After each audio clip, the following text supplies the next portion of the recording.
All right, now let's get on to the most important subject, me.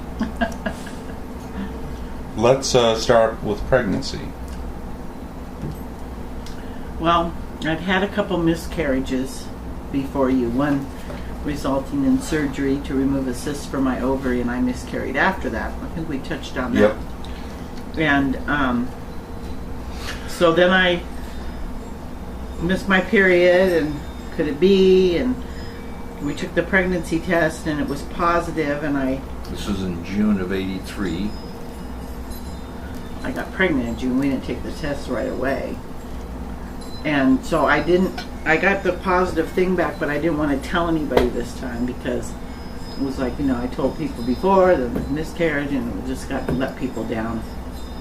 So we waited and waited, and I was going to wait till the first trimester, but I couldn't quite get that far along, and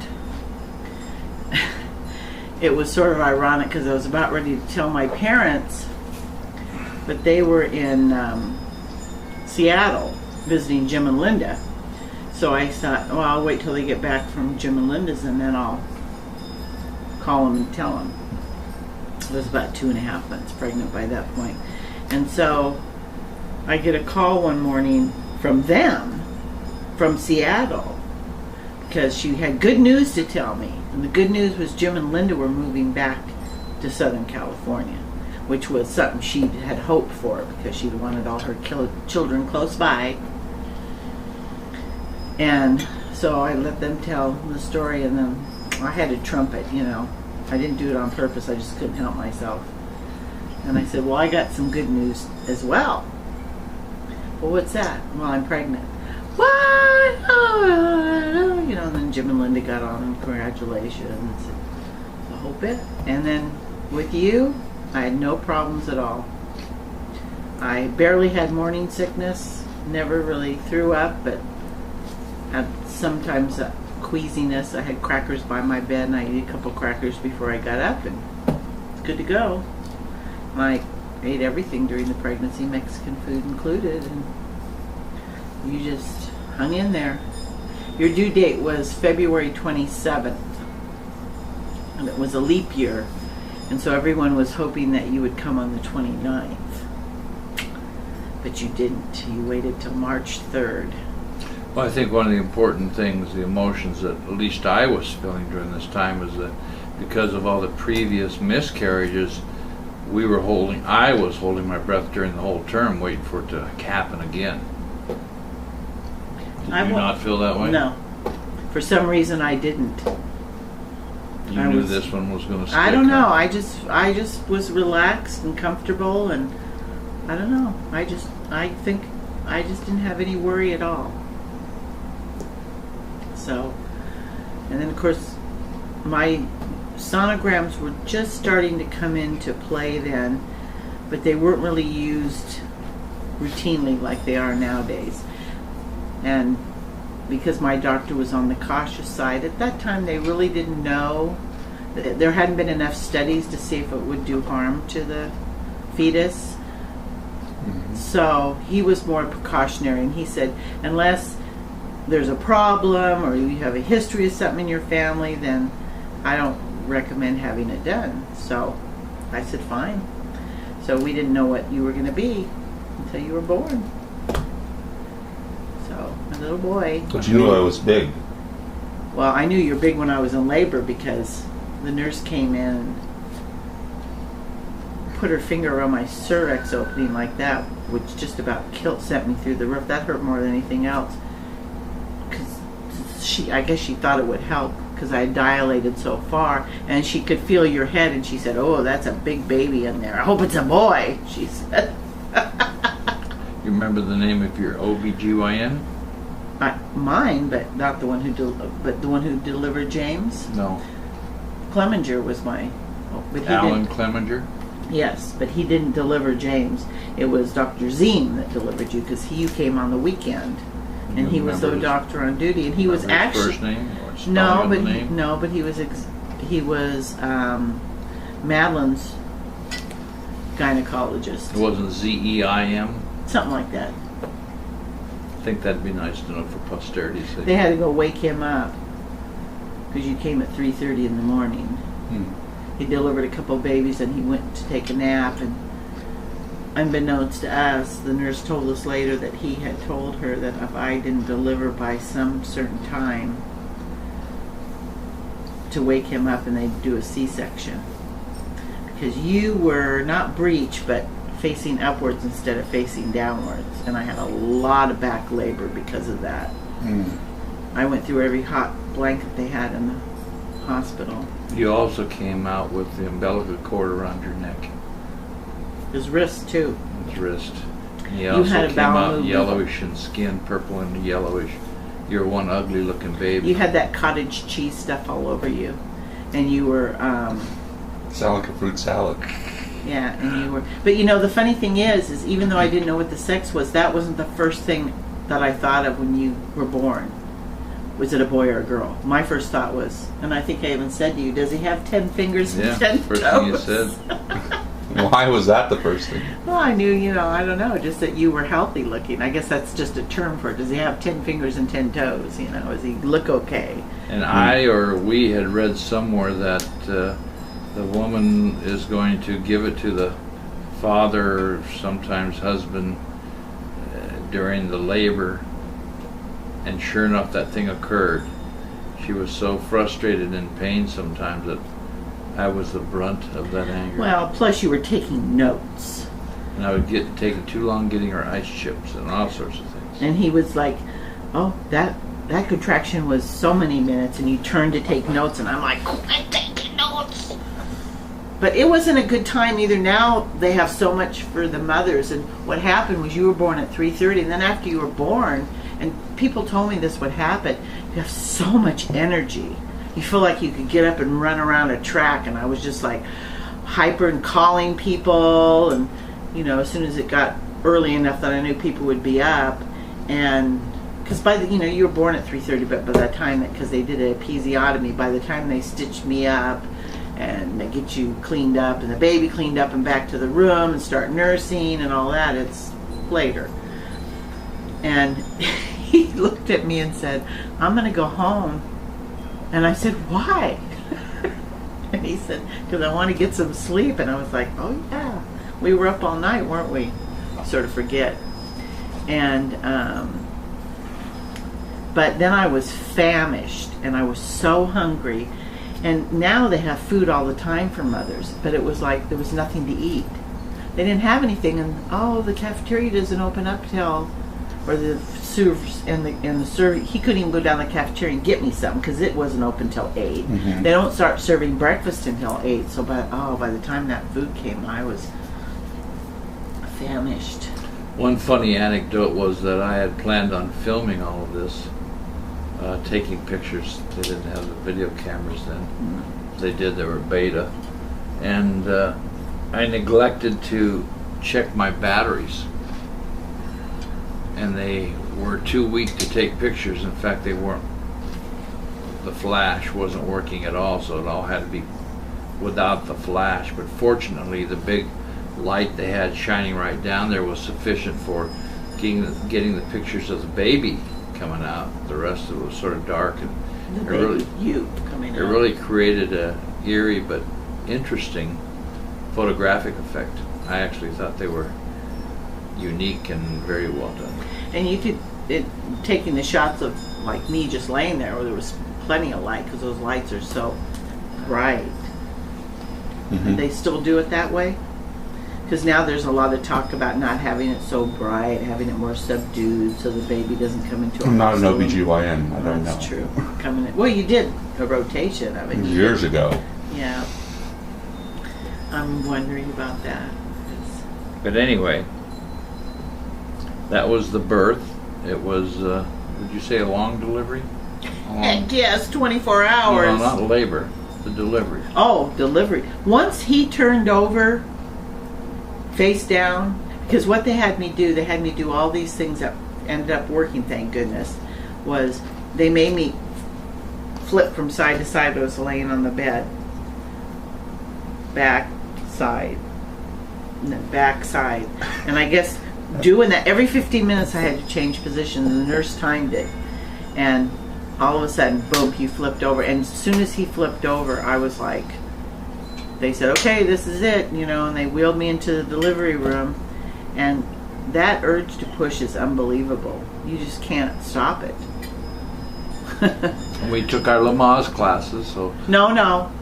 We did not take Lamaze classes. What classes did we take? Braxton. Not Braxton. We took some kind of class. It was a class that was just the opposite of Braxton Hicks. Instead of doing all the... Not Braxton Hicks. Lamaze. Instead of doing all the Lamaze, which is... It concentrated on relaxation techniques.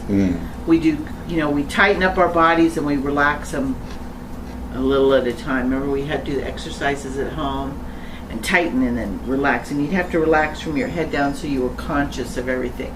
And the point of the thing was, I wish I could remember, was it Johnson method or it was some other term, you know, you're not familiar. Continue what? Method of what? Oh, of natural birth. Because I didn't have any, you know, they didn't do episiotomies back then. They thought they thought the mother should be able to feel pushing. It's better for the baby. You mean epidurals? Yeah, episiotomy, were they? No, I said the wrong thing. He corrected me. What was it again? Epidural. Epidural. Yes, and because your head was so huge. And it still is. They measured it, I think it was 14 inches circumference. Does that sound right? Somewhere between 14 and 22. And they even remarked about how big your head was. So once your head got through, the rest was nothing. But because of that, you had a stressful birth, and probably it had to do with umbilical cord. You had a bowel movement when you were being born. And so that got all up in your... So they had to kind of whisk you away right away. Papa stayed by your side. I was afraid they'd switch babies on me, so... Why were you afraid of that? I don't know, just, you know, worried mother stuff. Iffy paranoia. Yeah. They had to get the tubes up the nose. They had to take the thing and syringe out your nose and stuff. And then they brought you over and laid you on top of me, and you had those little white crusty hands, and your face was all squished up. Your eyes were all, it looks like someone had beat you up in your face, but to me you were beautiful. Papa said you look like a Chinese boxer. Midget boxer. But you were strong right from the beginning. You held your head up that first day. And his parents were on their way from California, because as soon as they heard I went into labor, they were ready to go. So they got over that day in the hospital, and your mom walked in. Will you spoke to me, please? Sorry, your mom walked in.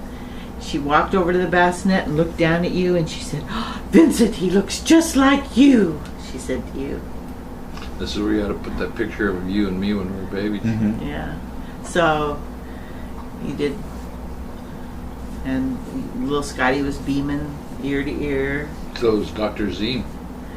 And that was right after. Well, he smiled for the picture. He had that big. He was tired. He was like, and the visitors who came by that day were Al Herrera, the jockey of the horse jockey, and his wife Marilyn, and their 2 kids.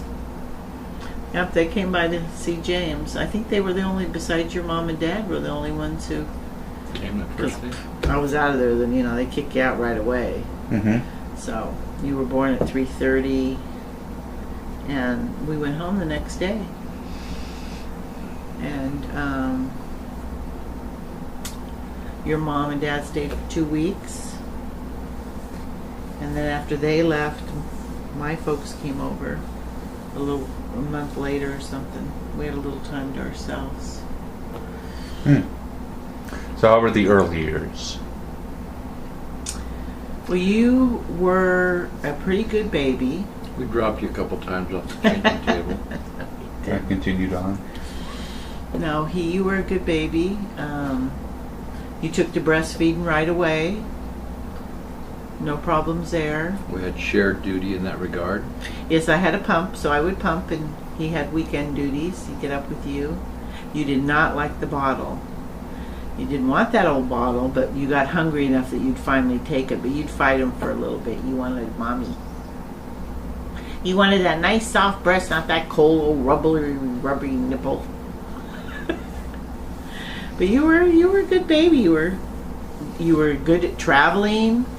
Put you in that car seat in the back seat, and you'd just be looking all around. Swivel necking. You were a good car traveler even then, at an early age. You like certain things, like you like that bouncy thing that you wedged in between the door frame. It hung from the thing. Yeah, That wedged me between the door frame. Yeah, he liked bouncing You around. bounce that for thing. days, hours, just bouncing up and down. Not for hours. You make me sound like I put him in the thing and left him for hours. We did a couple times. No. And the swing I didn't like the swing because, well, back then you had to wind it up, but you always fell asleep and your little legs were hanging there and you had these little bull-legged legs, and I was like, those legs, that can't be good. It just didn't seem like it could be good for you, so I didn't like it.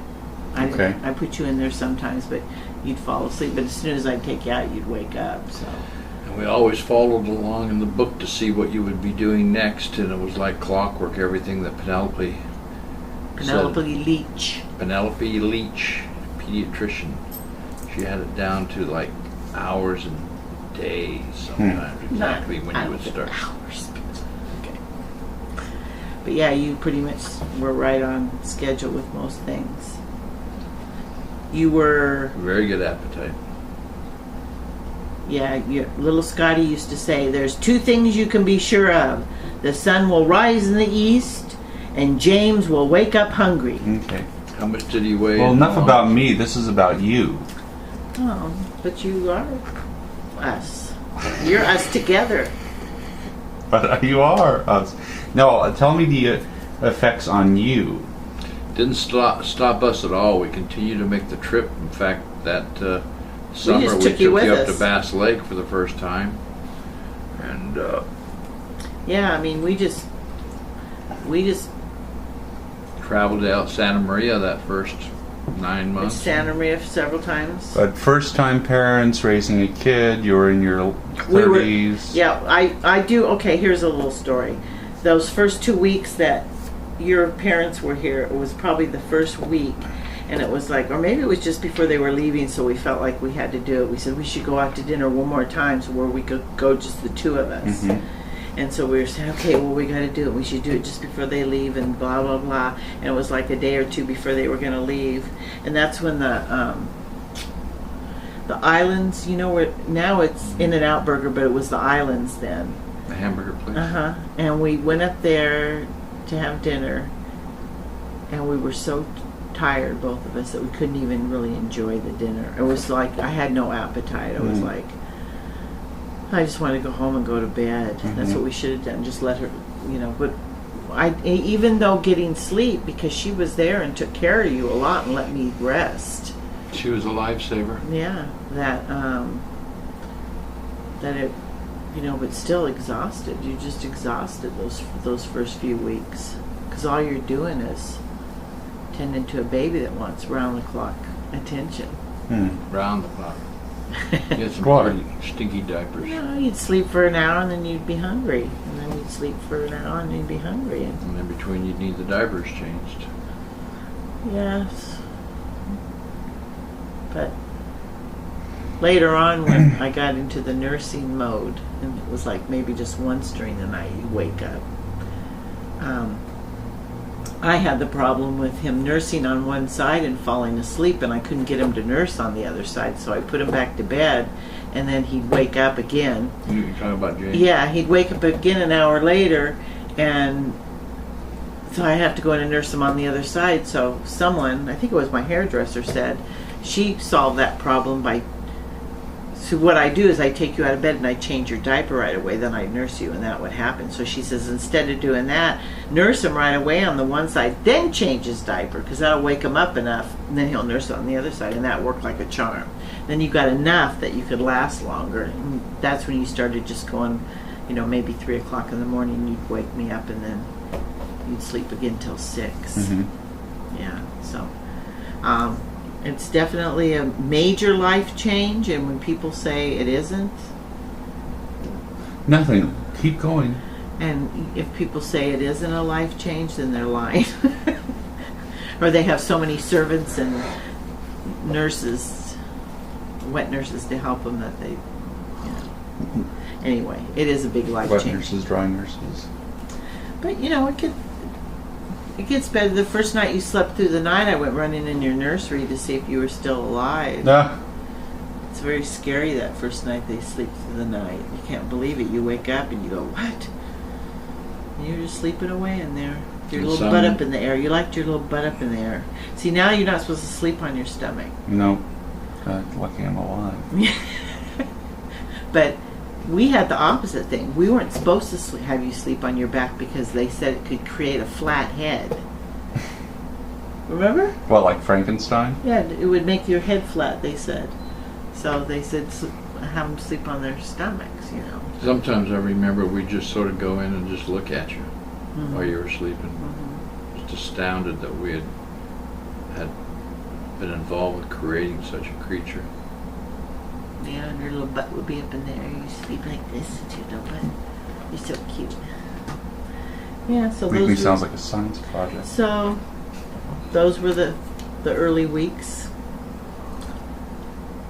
And you eventually get into routine, and I was fortunate that I got to stay home.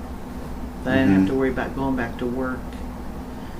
That I could just be home and. But truthfully, we did not cut down on our traveling. No. You just came along. We didn't go to Vegas as much, but we'd had so much Vegas that we didn't miss it. We did Disneyland more and stuff like that. California. San Francisco, Bass Lake. Yeah. Visiting my folks, your folks. Huey and Lori at Bass Lake. Going down to Tucson. Any major events that happened with me in those first 4 years? Any? First 4 years? Yeah, anything significant, big? Well, you learned to walk and talk. Obviously. You were very smart right from the beginning. You took a long time to talk, though. You just didn't find a need for it, I guess. And when you started speaking, you said that certain What were other words. people around you saying? Well, my mother asked, "Is that kid ever going to talk?" And I said, "I don't know." And No, I won't shut up. yeah, and you just started speaking more in sentences. You didn't do too much of the "baba," mom. You did the mama and papa, of course, but. I did the mom and papa. The mamas and the papas, but you didn't, really do a lot of that. And we spoke to you like we didn't do a lot of baby talk because they said you seemed more at should. ease with adults than you did children. That was later on, though. When he was younger. So I'm trying to think. We just took, a lot of trips, and. You were a good traveler. You were easy. You were a pretty easy baby. When you got weaned, which I'm sorry I allowed to happen. They say you should let the child. I would never let what I know now. I would never let happen. Trying to distract me with that wax. I would have kept nursing you as long as you wanted to. I mean, when you were a year old, it was just before you went to bed. It wasn't really for nourishment, it was more for comfort. So because that was taken away from you, you were hard to get to sleep. Now I see how Carrie does it. I would have just done it like Carrie. Why did we think we had to take you up to your room and rock you in a rocker up there? You would fall asleep, but as soon as we put you in the bed, you would wake up and start screaming. So Carrie just, in fact, Ellie says to her, "I want to cuddle," and she knows that means she's tired.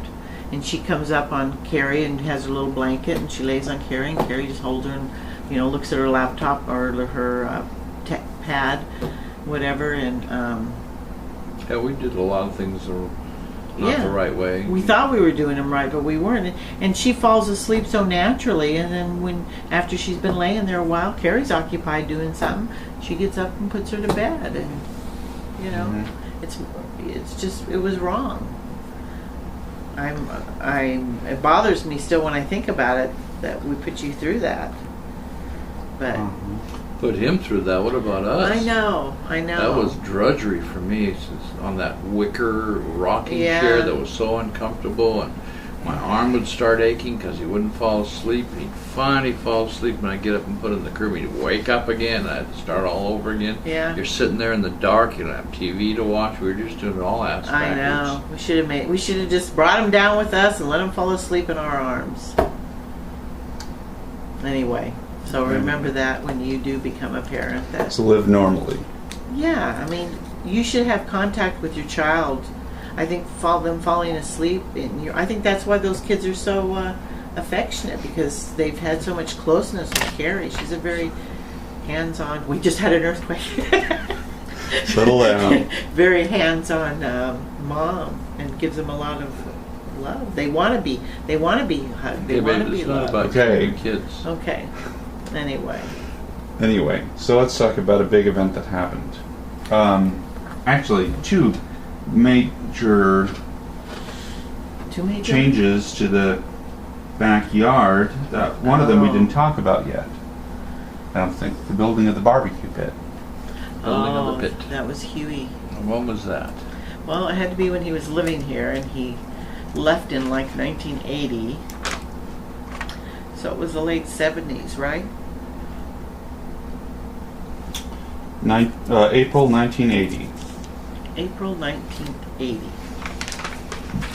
Yes, we had a fun time doing that. Huey did the architectural designs, of course, and we went and got our block, cinder block, and we lined it with fire bricks to retain the heat better. And he miscalculated on the number of bricks we would need for the pit, not the inside fire brick portion.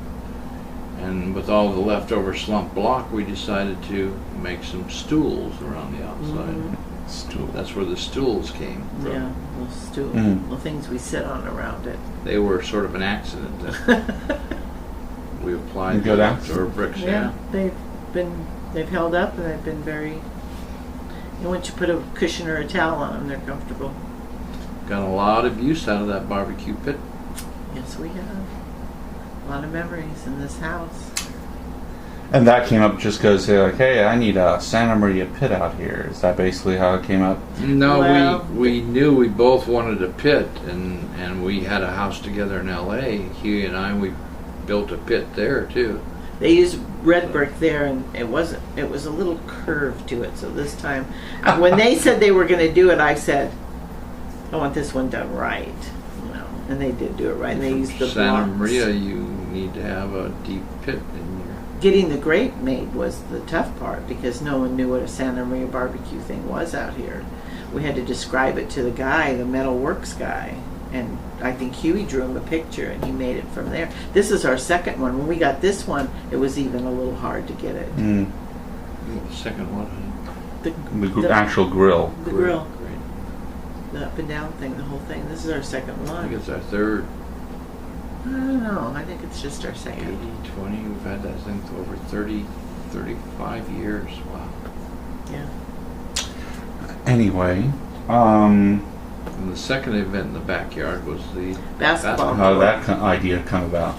Well, was funny you born should. in my mind when I had one growing up, Mhm. and I wanted one for myself as well as for you. Do you remember exactly what happened?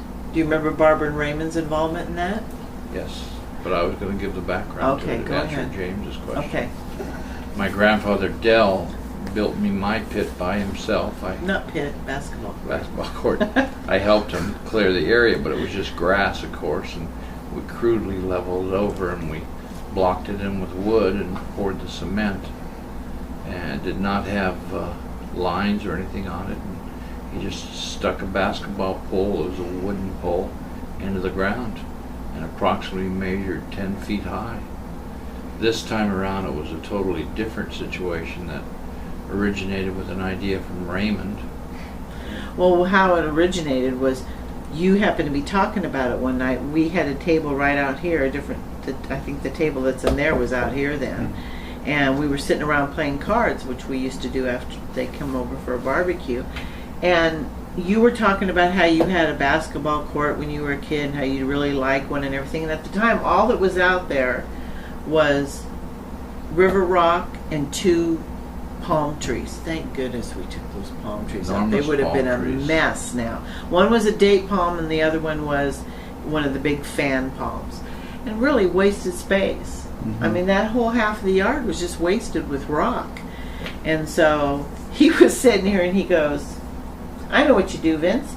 You take out those 2 palm trees and you got all that area back there to put in a basketball court. And this one's face lit up and I was going, oh no, no, no, no, no, dollar signs, dollar signs, dollar signs.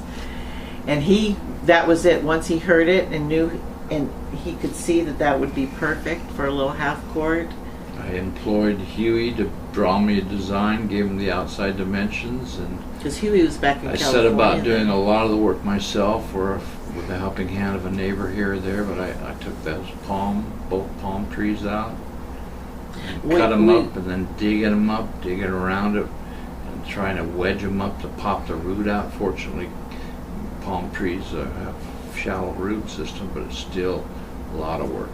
We lucked out with the concrete though, because our next door neighbor at the time, Pat Nealio, was vice president of Phoenix Concrete Company. Cement company. And he's the one who arranged for it to be delivered. And all we had to wheelbarrow it though. We got a bunch of people to help us, remember? Yeah, but that was the end. That was the end. real hard part was clearing the area. And it took a long time. Putting in physical toil at least 2 months worth. And Roberto helped you then. He was living here then. That was going back to Bob Sexton, Roberto, aka Roberto. It was that time he was living with us. He was so helpful with things like that when he was living here. We'd have to haul it to the front, and then we borrowed a cart, not a cart, but a large truck accessory that we'd throw them all in there and haul them all the way out to the dump and come back and get another load. And it took a long, long time. I remember a lot of hard work. It was a good workout. But then came the laying of the cement and leveling, and we had Pat help Nealio next door and a couple of clients of mine paying off their bill again. Yeah, they were cement layers, so they had all the tools. Because it's one thing to dump concrete back there, but you have to have someone there, like big round discs like that, and they go out with these swirl marks and get it all leveled up. And Mom liked those guys. Yeah, they were very, let's just say, because of that kind of work where you're doing this, the core strength, they both had pretty nice 6-packs. And they're both bare shirted and tan because of working outdoors. We had about, 7, 8 friends of mine that came over the day the morning the cement truck arrived. And even your secretary's son, remember Diane's son came because he had to do a good deed for his church thing, so. Well, we had Joe Causey, and we had the guy down the street, the friend that I used to play handball with. And, I'd say there's about 7, 8 people, not Alan Sutton, I don't think. No, Alan didn't. He didn't lift a finger to help. Well, we didn't know them that well then. No, we'd only been living with them since '78. But that took an all morning to haul. We had about 4 or 5 wheelbarrows. Everybody had a wheelbarrow going in and out. One was shoveling the cement off the truck into the wheelbarrow. And we hauled it all the way to the back and dumped it and go back and get another one. And they were spreading it out. And we got it all unloaded, but their work was still going because after they spread it out, then they had to go with these big, long, flat, long poled with flat ridges on the bottom of them to even it out even more before it dried and up to the base. Well, it was quite the project. Then the landscaping had to put in the cypress and water system. Roberto helped us with that too. But Vagabond Roberto. Yeah. This was all by Huey's design. He even had the cypress in there on the side. You even have a schematic that he drew. Yes. It hangs outside. Yes, it does. And then of course the pole for the basketball was most important because it had to be laid in there when the Concrete was in. so I had to have purchased that, have it all ready to go, and it had to be perfectly balanced and perfectly upright. And we had to brace it to the house so it wouldn't move. And of course the coup de grace was to dip our son's feet in the corner of it so that his footprints would be eternalized. Mm-hmm. And he would have none of that. You the whole time were in your playpen out in the backyard watching all the people and the guys with the wheelbarrows going by, and you're having the most fun watching everybody go by. We have video of that. We have Alicia talking to you while you're in your playpen. Yeah. I don't remember what she was saying. You can barely hear it. Boy, dipping your feet in there. We ended up, one of us having to hold you, and I think Roberto pushing your legs down into it. It thought still you were didn't. going to Still burn those feet off. Still didn't get a very good impression because you didn't want any part of that. So that was that. That was a big achievement in my life to have my own basketball court, and we got a lot of use out of it. We over the years we had a hole placed in the middle of the court purposely so we could put a pole up. I don't know if you remember. But I remember playing. We loved playing Yeah, we had tetherball. We had the tetherball. And we It's still played there. volleyball, and we even And had most ping importantly, you rode your little electric cars. You had a couple electric cars, those little electric cars you sit in and drive around. Do you remember those? Yes, I do. Yeah. Jeeps. We had a couple of those. G.I. Joe Jeeps. over the course. So of time. you use that a lot for stuff like that too. So it was And we had used a for ping lot of pong things. table that we Yeah. used as well. That's right. So Yes, I remember lobster claws in the ping pong table. So then, not too long after that, another family member entered. when you our were house. 4 years old, 1988. Okay. We had cats. A lot of cats. And I think at that time we only had two. We only Oh, had that's lovely. Squint and Doobie. And Papa was pushing M-I-C-K-E-Y, M-O-U-S-E. Papa was pushing for us to get a dog. Every boy should have a dog, he said. And I wasn't really believe it or not me, I wasn't really hepped on getting a dog then. I guess because I was a mom and, you know, blah, blah, blah, blah, blah. Blah, blah, blah, We blah. went to the Puckett's in Mesa, or Tempe, I guess they lived, for a barbecue. Oh, I don't think it was a barbecue, for a social event party. And we got there, and their dog was greeting everybody who came in, wagging his tail. His name was Jackson, and he was so sweet. And we weren't sure what kind of dog he was. And we said, is that an Irish setter? Because he was red. And he said, oh, a lot of people think that, but he's a golden retriever. He's just a red one. Oh, okay.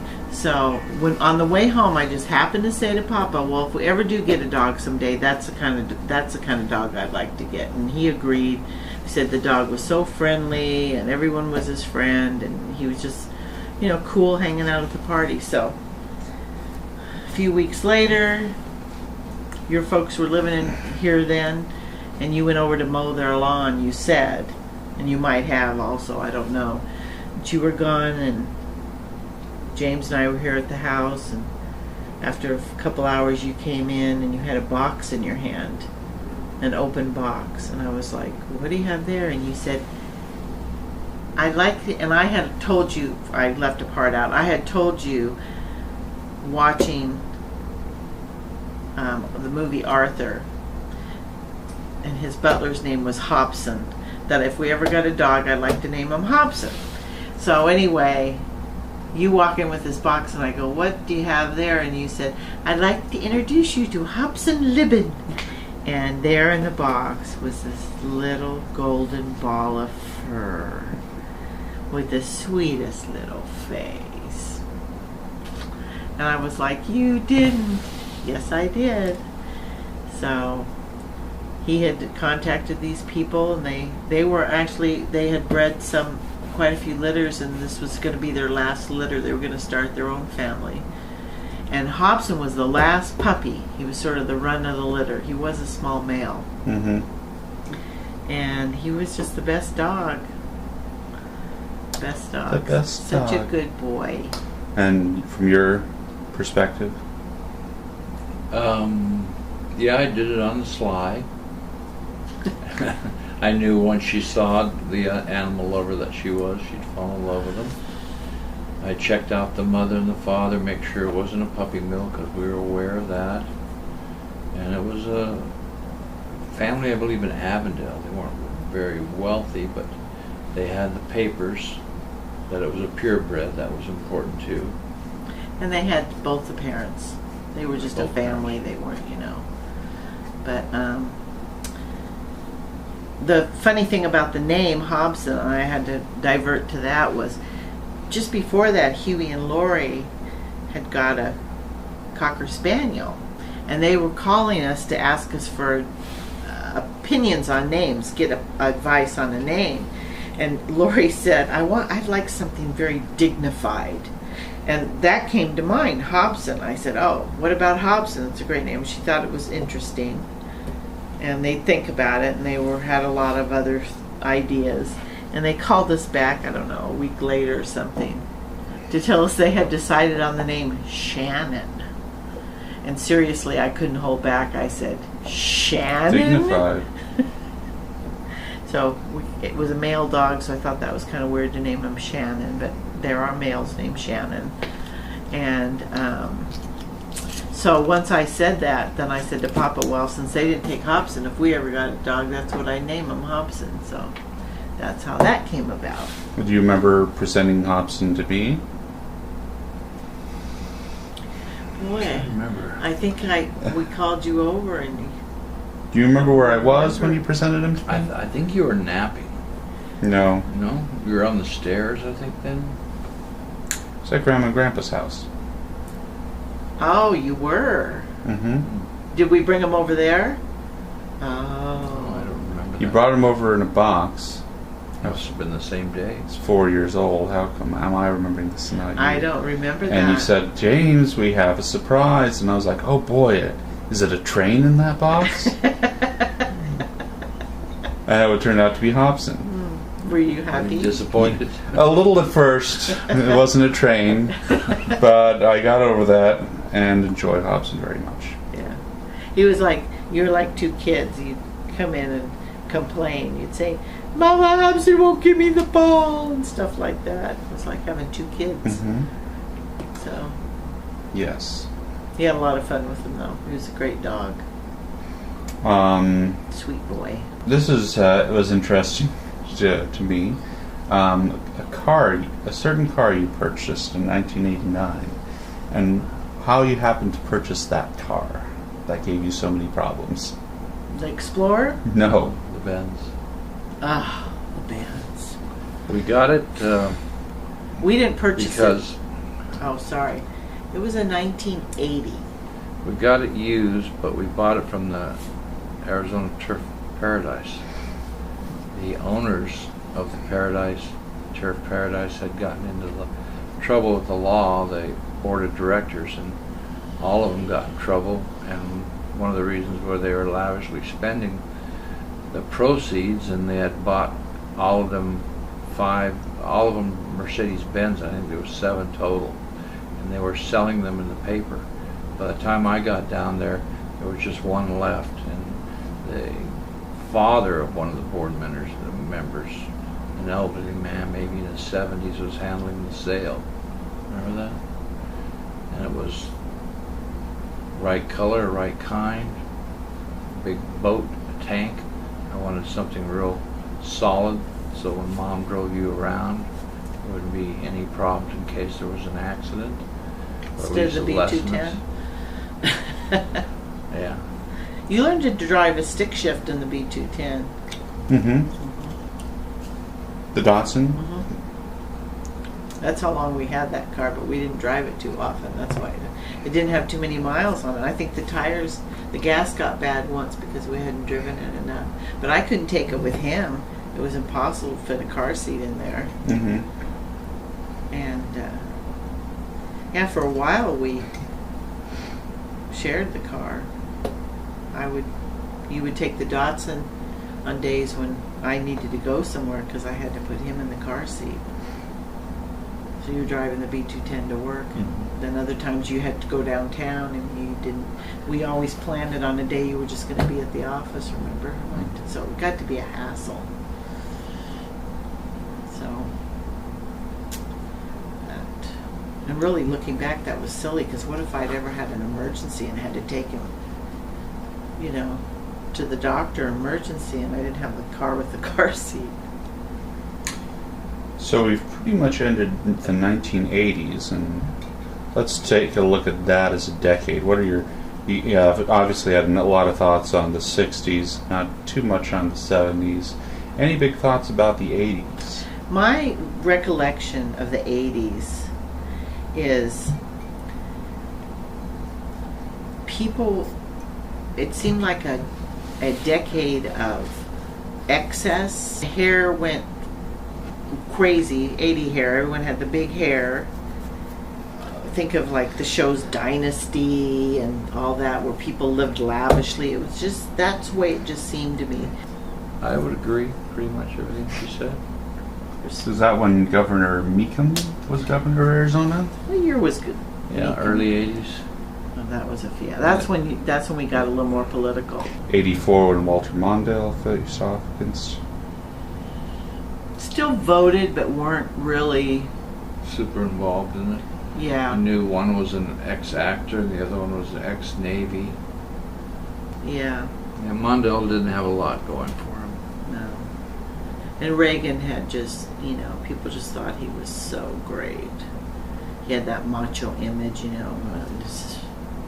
his ranch in Santa Barbara out chopping the wood and fancy. Anyway, so anything from that time?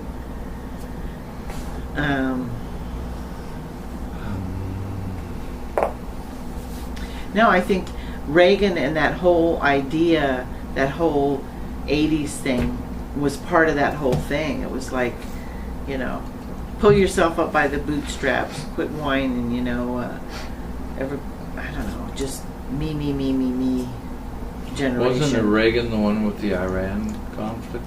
Yes, the Iran-Contra. Got caught with his finger in the cookie jar. Want to describe about that for generations from your perspective? Go ahead, baby. No, you go ahead. No, you go ahead. You go ahead. Try and tackle it together. So, like I Selling said, arms, illegal arms, I think he got caught doing this. Not him, per se, but the military. Right. There was a lot of To Iran. There was a lot of shenanigans going on in the government during that time, that way. There still are, and I know. still will be. Yeah, it's just the nature of the beast. But you just, like I said, we weren't super political back then, so you hear about it and you go, oh, that's terrible, and then you go on with your life. Yeah, I think to me when we started taking more of an interest in politics was Nixon.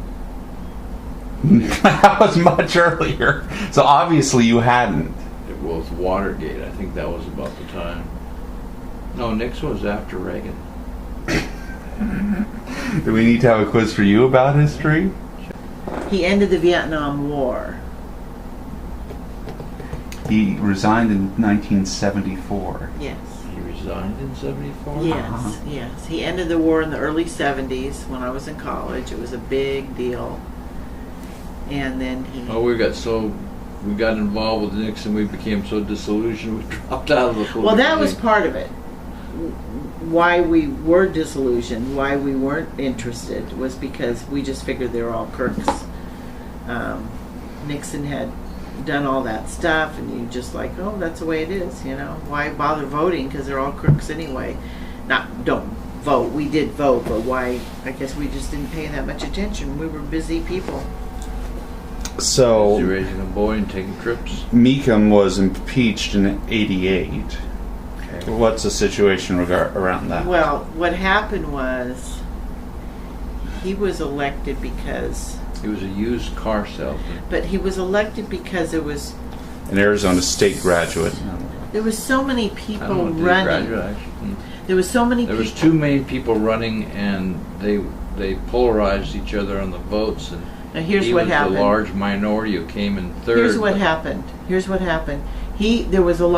was a bunch of people running in the primary on the Republican ticket, and because it was so so spread out, he got the most percentage, and it really wasn't that great of a field anyway. So we were all figuring that the Democrat would win because he was Meekum. He was a used car salesman. So I can't even remember who ran against him then, but the Goddard. Democrat was pretty strong. The guy from Flagstaff, the family's up in Flagstaff. The problem was. But anyway, what happened was, then at the after the primaries, this guy who was middle of the road guy, but more left than right, decided to run on the independent ticket, which all he did was he split the Democratic vote. Mm. So all the Republicans voted for Meekum, and the Democrats were split. And because of that, he won the majority. Do you remember that now? But I can't remember the names of everybody involved. So what got him impeached? A lot of things, but mainly he was just a crook and a Looney Tune, and he owed a lot of people money through his car business that came out later, all the judgments against him. He was crazy. He had aluminum foil put in the windows of the governor's mansion on the 9th floor of the Not the state mansion, the office. the whole office, because he wanted to keep aliens from listening in or anyone. Not aliens, his enemies. He thought they could beam stuff into the office and overhear what he was saying. He was a nut. Oh, he didn't finish his. He's a ASU dropout. Wow, Yeah. there is something worse than going to ASU. I didn't think he was a college grad. He wasn't smart enough, basically. And he thought he could do stuff without a proper procedure, like he was a dictator, and he didn't have any decorum. He called black children pickaninnies He was one the time. Donald Trump of his time, as far as He called black misspeaking. children. He called black children pickaninnies, and when he was called on it, he didn't even get it. He was like, "Oh, that's what we used to call them when we were a kid." He had no idea that that wasn't politically correct. And he was a doofus. Like when the Pope came to visit, the Pope spoke like 15 different languages or something like that, and he asked somebody if the Pope spoke English. We felt like saying, not only does he speak English, but he speaks this and this and this and this and this. He wasn't just a local embarrassment, he was a national embarrassment with some of the things he pulled. And he was the love of the darling of the media, because they just had a time. They always had something great to write about and a political cartoon to draw about with him. He was just... They had a field day with it, And it got especially so in New Times. bad, they finally got a rally to impeach him, and they headed a famous Judge French, as the judge that Oui. they struck the art. He was even embarrassing the Republicans, so they even supported it in the Congress articles of impeachment. And Judge French was the prosecutor. It played on the national level for a good 2 weeks, the impeachment procedures and all the stuff they dragged out about him. It was just a wild time. He had done some illegal things William French. with not following protocol, and that's really what did him in. But it was almost like the OJ trial. pre to the OJ trial, everyone was watching it. Everyone got wrapped up in it, especially in Arizona. Everyone was talking about it. Mm-hmm. Judge French was the judge on my lesbian law case. Did we talk about that? Yes, we did talk about that. All right.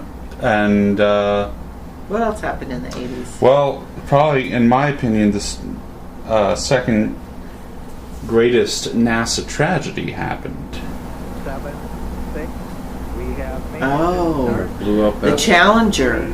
The Challenger We lost disaster. the kindergarten teacher liftoff and all those astronauts blew up after Mhm. takeoff. Mm-hmm. That was spectacular. That was on TV. They played it over and over and over again. It was so sad. So sad. Yeah, that was terrible. But the saddest part of that was no one was really paying attention anymore to launches and stuff Mhm. because it had become old hat. It was like, oh, another one went off. Okay, so they weren't even televising stuff anymore. And then when this happened, then they showed it over and over and over again. And the expressions of the family in the stands, seeing it. Yeah, and it was the first time they took a civilian up. This teacher. Mm-hmm. And she had 2 small children and a husband. The little boy sent his teddy bear up with her or something, you know, and all this stuff. And then the thing blew up. It was awful. That was a big event, yes. And how about music of the 80s?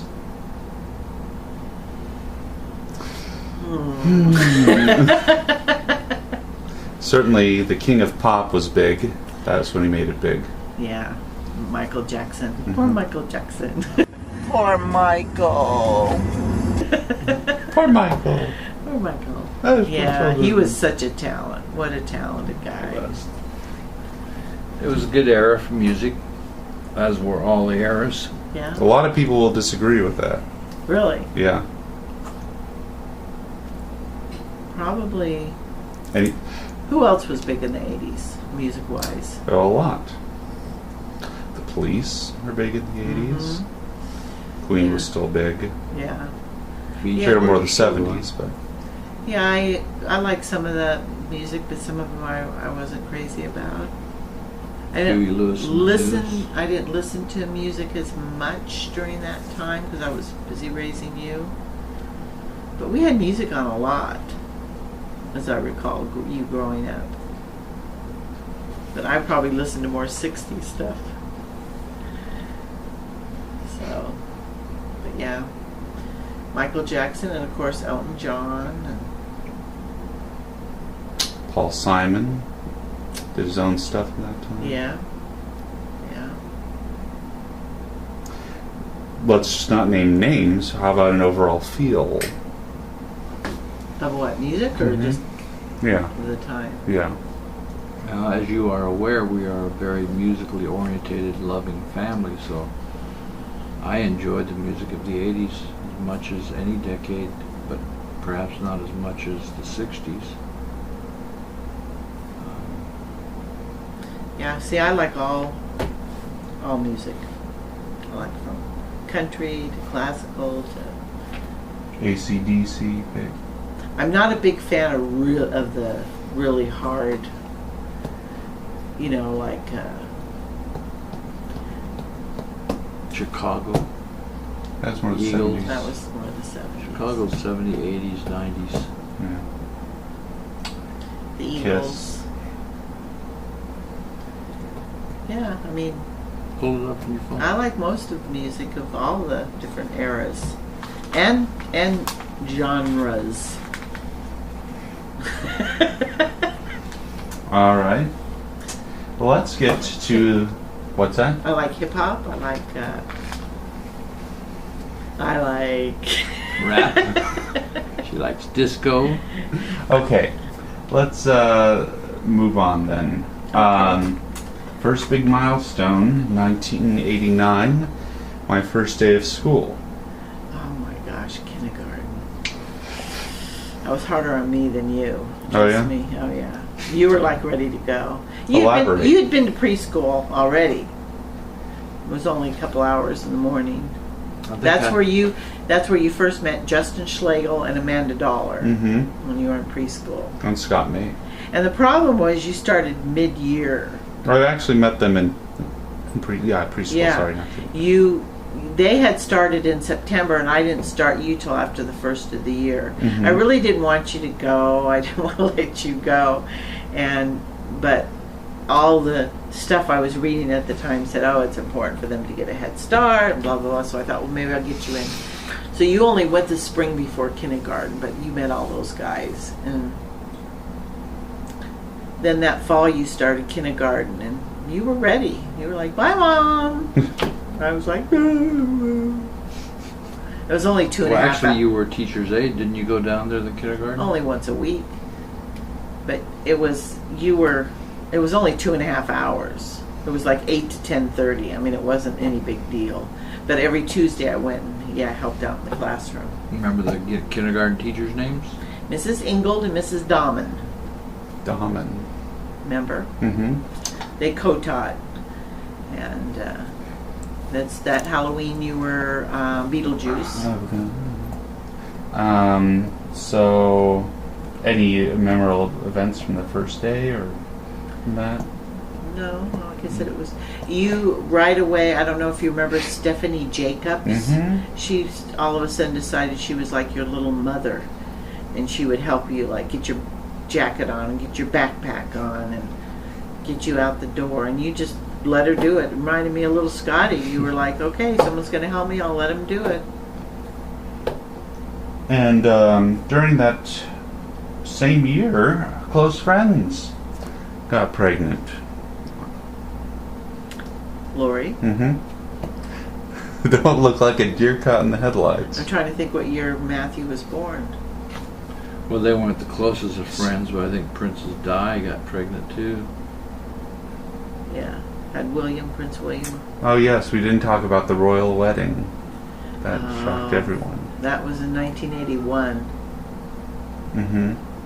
They got married the same year. So let's talk about the royal wedding of that last century, Charles and Di. 1981.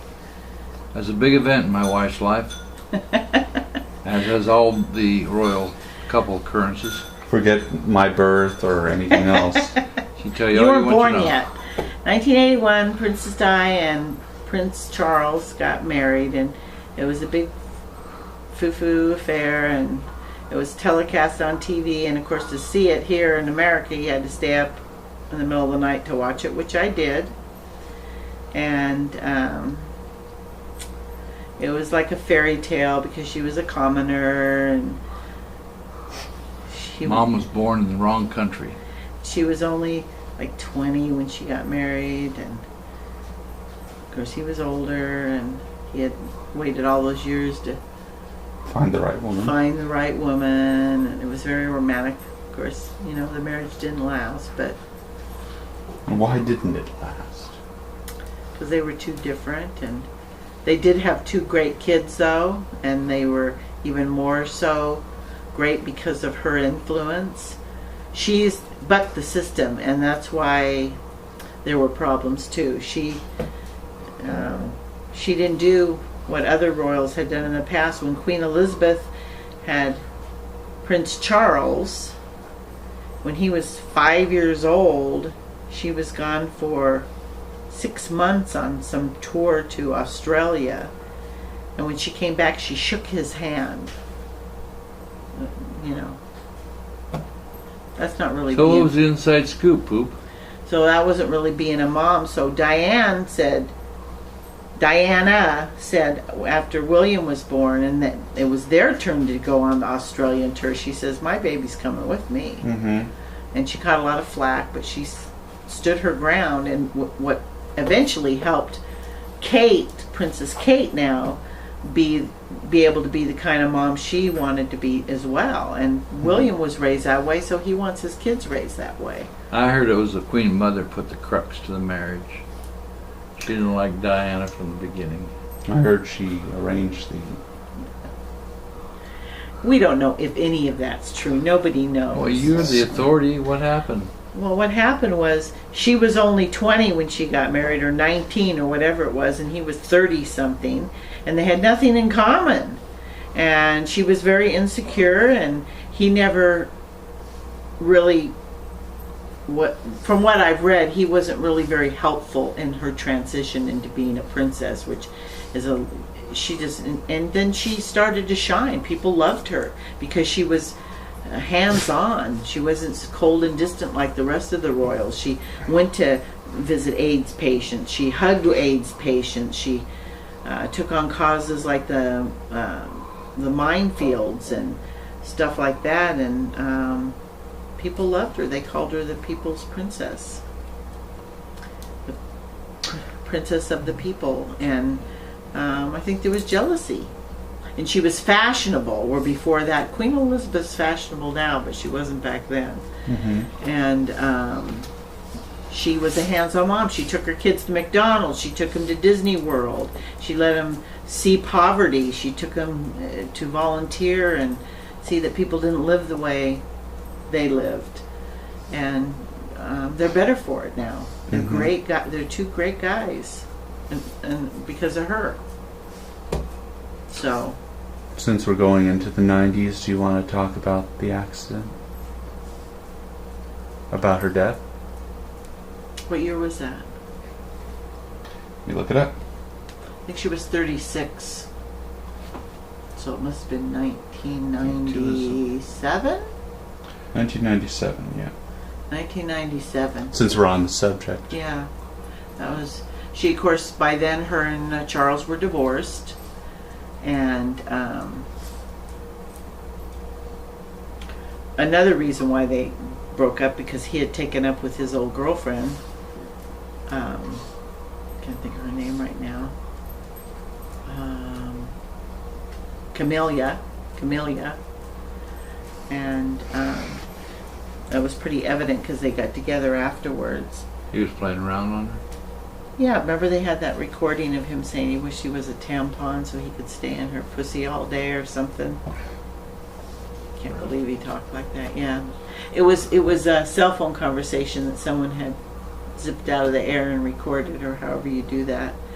And people, really, that didn't work against him because he was so stoic and so proper his whole life that when that came out, people were like, "Oh, he really is a human being. He, has a hots for this woman and stuff." I don't know if they were. I think they were separated during that time. I don't think any of that happened. But she admitted to having a couple of affairs herself.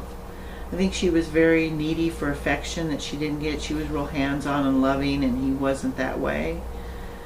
He was more prim and proper, and that worked against it too, I think. And she wasn't fulfilled like she wanted to be. So anyway, jump ahead to 97. They were divorced, and she was having a fling or a relationship with this Dodi Fields. What was his last name? Dodi something or other, a Middle Eastern son of a very wealthy Middle Eastern who lived in England but was never granted, the father was never granted British citizenship, although he'd applied for it many times. Mm-hmm. They were very wealthy. Citizenship.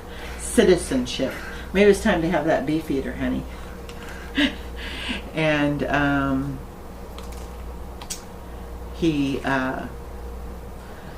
lot of people thought maybe they'd get married and stuff, and they were leaving dinner at a hotel and got in this car, and unbeknownst to them and whoever else, the driver was impaired, and they started being chased by the paparazzi, and they were going 100 miles an hour, and they were in Paris, and they went under this tunnel, and the car hit the concrete divider thing. And So how did her death personally affect you? And the driver was killed, and she was killed, and Dodi was killed, and the passenger, the bodyguard in the front seat was severely injured, but he did survive. Thank you. I was very upset. I was upset by a couple celebrities' death. Natalie Woods upset me, and Diana upset me. Why did Natalie Woods upset you? I think because her and Robert Wagner were married at a younger age, and they divorced and married other people and had children, and then they had both divorced, and they found their way back to each other, and I think they had a child together. It was just sort of a fairy tale story, probably that Hollywood made bigger than it was, but it was like, oh, they finally got back together. They were so happy. I saw them at Disneyland. They came with their kids to Disneyland, and they were in Fantasyland when I was working in the booth. I saw them on the teacups, and that's when the teacups were closer to inside the castle than they are now. And I was just really happy for him. And then when she drowned, it just hit me hard. I thought, oh, she's finally happy. And I don't even know if she really was happy, but that's the way they painted it. Mm.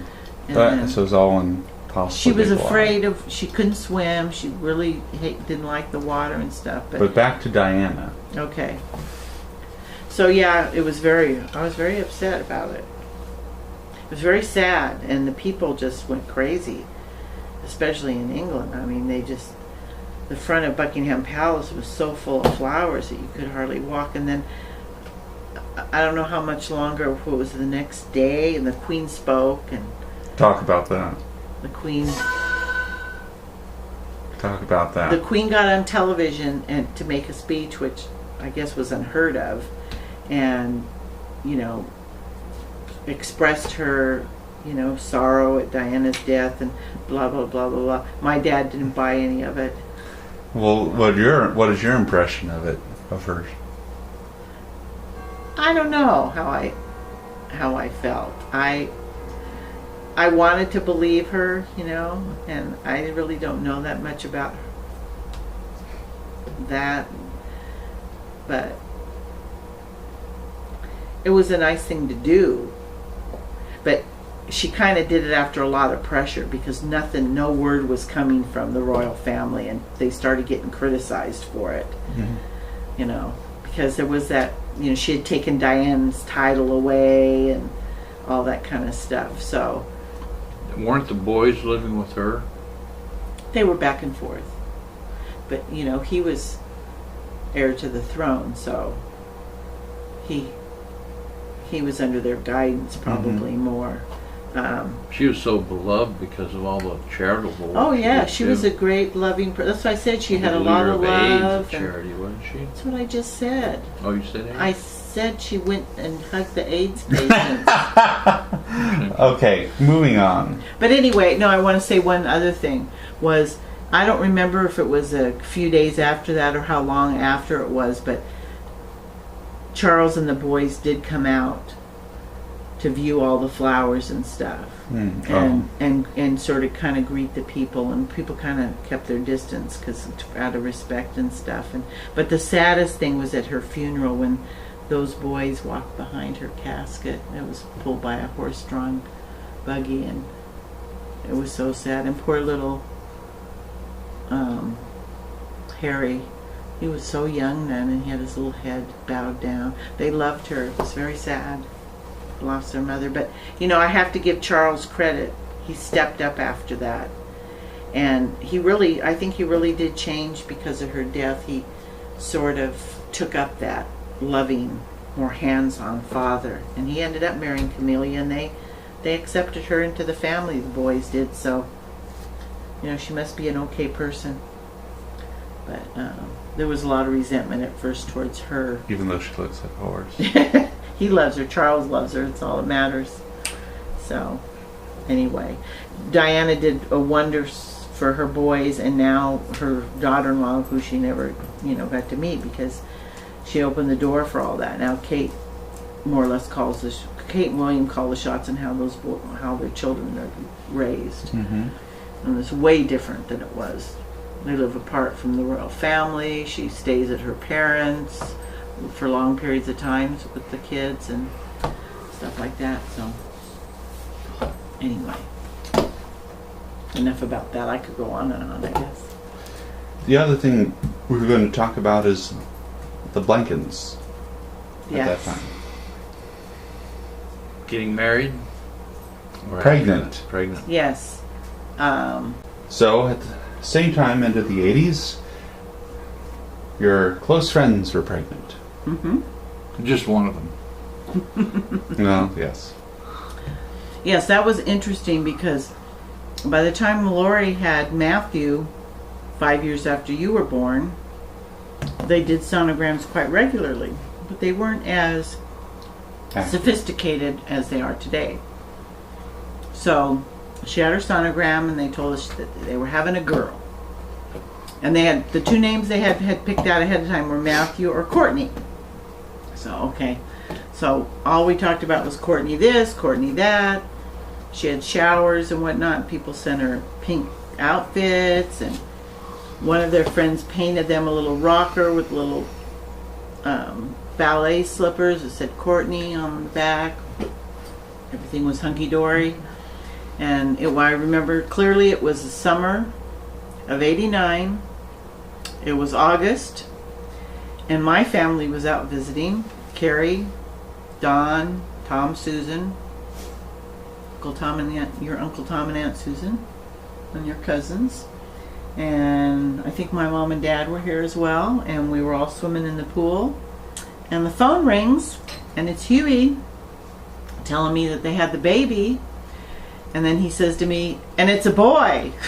And I was like, what? It's a boy?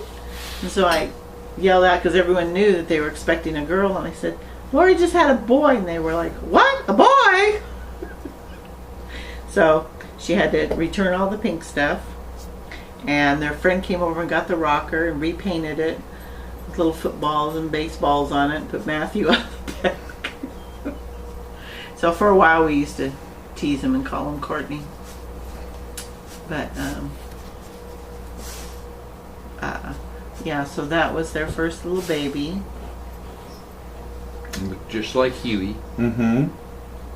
Yeah, he looked just like Huey. Did you go out and see them? When was he born and what does it show? August '89. I think we saw him the next month at Bass Lake, didn't we? No, they visited Phoenix in October. Okay. Oh, that's right. And we had him, remember? And he was so attached to Lori. And We're going to have to edit that. Nope, they're going to see as they are. Oh my gosh. Time out. They came out in October. Came out in October, and Matthew was very attached to Lori and didn't want anyone else to hold him and blah blah blah. And she wanted to go see the Hunt for Red October movie had come out, and she had read the book. So we said, go, you guys go, he'll be okay. And of course when she left he cried and he cried, but mostly Papa got him to be okay, and we were feeding him and stuff because he never wanted to eat unless Lori fed him. And so we finally got him to feed, and he was all of a sudden he was pretty good. He was laughing and he was eating and he was okay and everything was fine. And he was over here where he couldn't see the front door, and they came back from the movie and he was all happy and we were talking to him and he was all smiling and everything. And then Lori came in and she stuck her head around the corner like this. I remember that. And said, hi, Matthew. And he looked at her and went, he wanted her to feel guilty and think that, he had been crying the whole time she was gone. And we're like, what a stinker.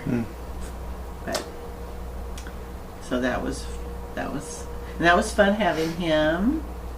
What do you remember? Do you remember anything about him when he was that age? No, not at all. How old was James? 5? Mm-hmm. I do remember when he was more 2 and I was 7. And I definitely would. You were jealous of him then. Oh, I would definitely do mean things to him. Really? Oh, yeah. In fact, I remember one distinct thing when we were out visiting them that time, and I was like, I was bugging him, and somehow we were playing like tug of war with something. I don't know, with a sock or something, or a toy, or whatever it was. Let go and let him fall. And he fell backwards and hit his head on the dresser. And I ran out of their room as fast as I could, leaped over the couch, and hid behind it. Peeked over and saw you, Papa Vinci, Grandpa, Great Grandpa Vinci, and Grandpa Vinci, and Huey running out of some room wherever you guys were, and seeing what was happening to him. And he couldn't, of course, vocalize what I had done. So I was like, oh, I was just watching TV out here. I don't know what happened. Oh, you bad little boy. Yeah. He survived. Anyway, And Miles was born 2 years later. 1991, September. That's where the timeline here ends. And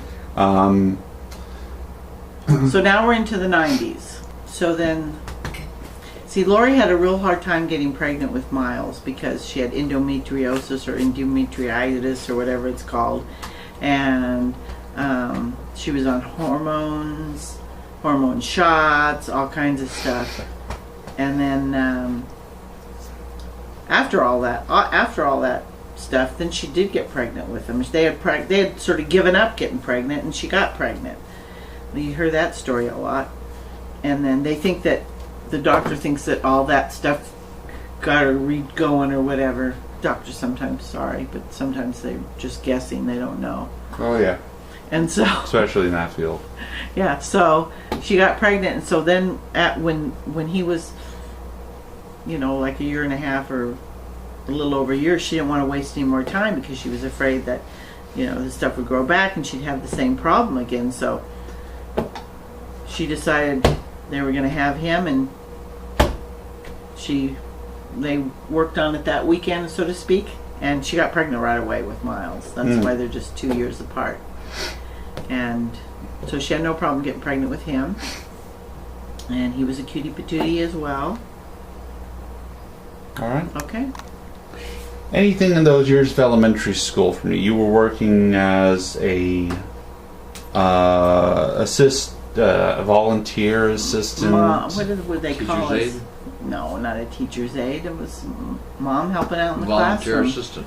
Mom helping out in the classroom once a week. I just would help with that sometimes it was just Xeroxing stuff. Well, I loved being that because if you were just a normal parent, you only really got to talk to the teacher. Well, you could talk to him anytime you wanted to, really, but you only officially talked to the teacher 2 times a year during parent-teacher conference. But because I was there every week, they'd tell you stuff. The teachers would tell you stuff. Like James is doing this, or James has had a problem with this. For example, in 3rd grade, Mrs. Carpenter, she said to me, James seemed to be having a hard time seeing the chalkboard. And I said, really? And it never dawned on me because I had always had good eyesight as a child, but I forgot that half of you was him. So we said, oh, so she says, I think you should get his eyes checked. So we took you down. Sure enough, you needed glasses. So that was one thing that, that she probably would have called me and told me, But they would tell you little things that, maybe you're having a tough time with that I could address with you. Mm-hmm. So that was helpful. This is our little puppy. Interrupted again. Petunia, hi sweet girl. She says Okay, I'll get a close up. she wants to make her camera debut. She says hi. Hi everybody. You being a good Can you girl? say hi to the camera? Woof! Woof! She's trying to get closer. Wiggle in there. Oh, what's that? Is that a camera? Who is that? I like when she does her eyes like that. Like, what are you talking about? Okay, look it down. All right. Hi. Okay, thank you for that brief interruption. Second interruption, you got me on tape. So you were saying? So it was nice being in the classroom every week because if you were having a problem with something or whatever, they'd tell me and I could address it with you and whatever. But you learned real fast. You learned in 1st grade to just tell me stuff up front because you knew because I was there every week I'd find out. And I specifically remember being him 1st grade and picking him up and him saying, okay, I'm just going to tell you because I know you find out. I got my name on the board and then I got a check mark after that. And I was supposed to sit, because of the check mark, I was supposed to sit out for 10 minutes on the wall, but I didn't think I deserved it, so I didn't do it. Segue about our newest family member, Hobson. He got into quite a few shenanigans growing up, and not just romantic shenanigans, although you might call one of them that happened up in Flagstaff affecting a romantic part. Yes. It wasn't in Flagstaff. It was in Payson. Payson. We rented a cabin up there. Oh, Lake on the Woods. That was up in Payson. near Sunrise. Oh, it was? I thought it was in Payson. But regardless, we rented this nice little cabin, and we got up there and there was no snow. We were a little disappointed, and that night it snowed, and it was snow everywhere. So we had Hobson with us. He was our only dog at the time. And how old were you, James? I must have been 6, 7. Okay. Oh, yes. You were in 2nd grade because you told the story at Show and Tell. Because Mrs. Kaplan told me that you kept wanting to tell the story, and she said, let's hold off till the end of the day. And then she told me, that's one of the things that teachers tell you when you're there every week. She said, and I'm so glad I did because he told the story about Hobson and his penis.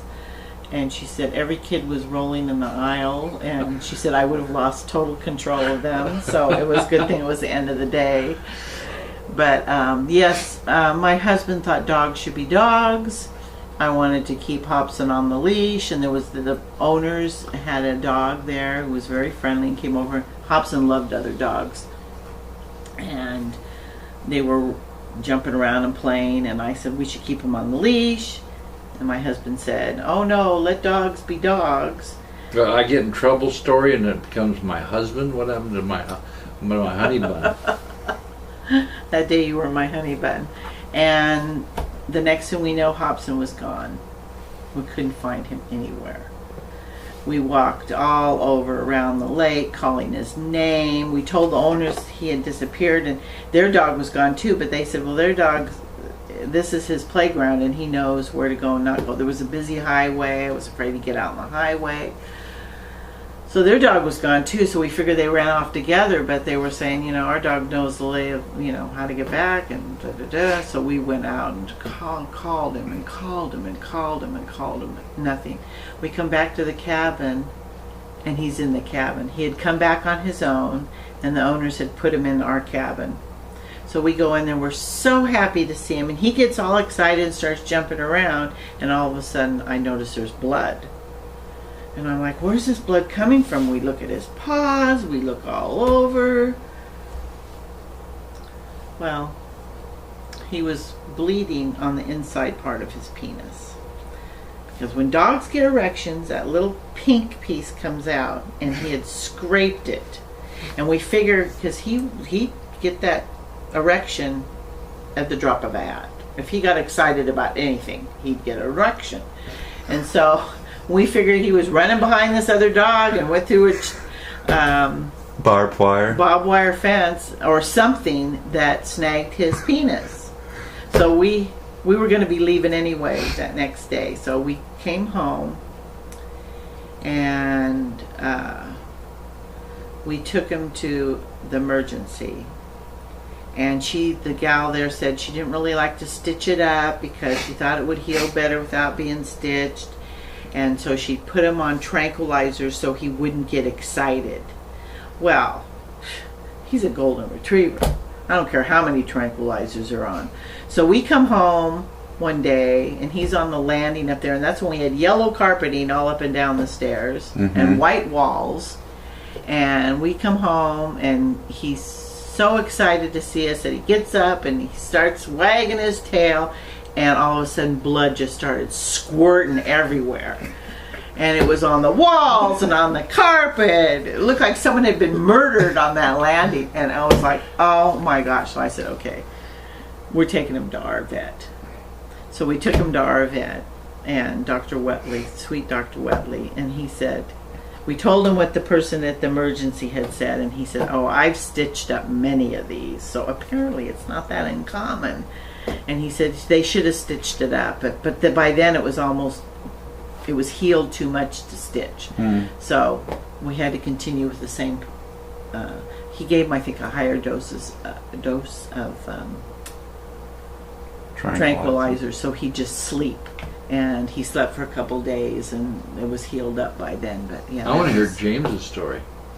They had the kids in the house. Well, he told the story about him cutting his penis. But did you hear? Did she relate it to you the way he told it? No, he just said he told the class a story about your dog cutting his penis. Did you call it penis? Oh, I'm sure he did. Yeah. James, we always use proper terms with James. We never said Dick. Yeah, I we never imagine. said anything. We always said vagina and penis and all the proper terms. He cut his cock on a barbed wire fence. No, with the Imagine in kids. second grade. Second grade. So yeah, he was 7. So that was the Hobson story. And also later in life, when he was about 4, he got pretty randy and had 3 different litters with 3 different females. Let's talk about the first one because that was the. Uh-oh. The one next door. Yeah. Boots. Yes, he had an illicit affair with the dog next door named Boots, who was Australian Shepherd. And I didn't know her dog had not been fixed. And they loved to play together. And so whenever Susie was out doing yard work, her owner, and I was out doing yard work, we'd let Hobson out and they'd frolic and stuff in the front yard. And I think that particular day he was even in her backyard. And all of a sudden she goes, "Oh, look at here." And they were stuck together. And I was like, "Isn't your dog fixed?" "No." She says, "That's okay. I want her to have one." Susie was from a farm. She thought every dog should have a litter at least once. So she wasn't upset about it. But yeah, she did get pregnant and she had 7 puppies. All of them were black with a little white, except the last one looked just like Australian Shepherd. And yeah, that was quite an ordeal. And then of course we bred Hobson with 2 other. I'm trying to think who the one was. One was a dog from Well, Northwest Phoenix. The other one was the guy that flew the airplane with James from the east. oh, side of that's town. right. We bred him with. Oh, that's what we did. That's right. We wanted one of Hobson's puppies, and so First time we took the the feed. first time we took, she came. It was always better to bring the female to the males. The male felt more comfortable in his own surroundings. So their dog's name was Sammy, and they wanted her to have one more litter. She was getting up there and stuff, but she was bigger than Hobson, so that was kind of comical because she came and stayed with us for like 3 or 4 days, and they were doing it all the time. But Hobson was shorter than her, so he'd mount her, and his little nails would scrape like that on the ground because he couldn't quite get the traction. But he managed to do the I think I job. got to back up, honey, and say about the stud fee. Well, we had already told them that we wanted one of the puppies. That was the choice of the stud fee. Yeah. You Yeah. got a fee, a set amount of money. Right. So we had decided we wanted one of the puppies, and I was going to get a male, but then the more I thought about it, I thought, oh, maybe we should get a female, and because just to see what the difference is and everything. So when after the puppies were born, we went out there. They called us, and we went out there, and I think, when they first born, they looked like little rats or whatever, and then when they were a little older, like maybe 4 weeks old, my mom and dad were in town. So we took them out too to see them. And we hadn't decided on which one we wanted, but they wanted us to decide because in a couple weeks they were going to be ready to be sold, and they wanted to make sure we got the one we wanted.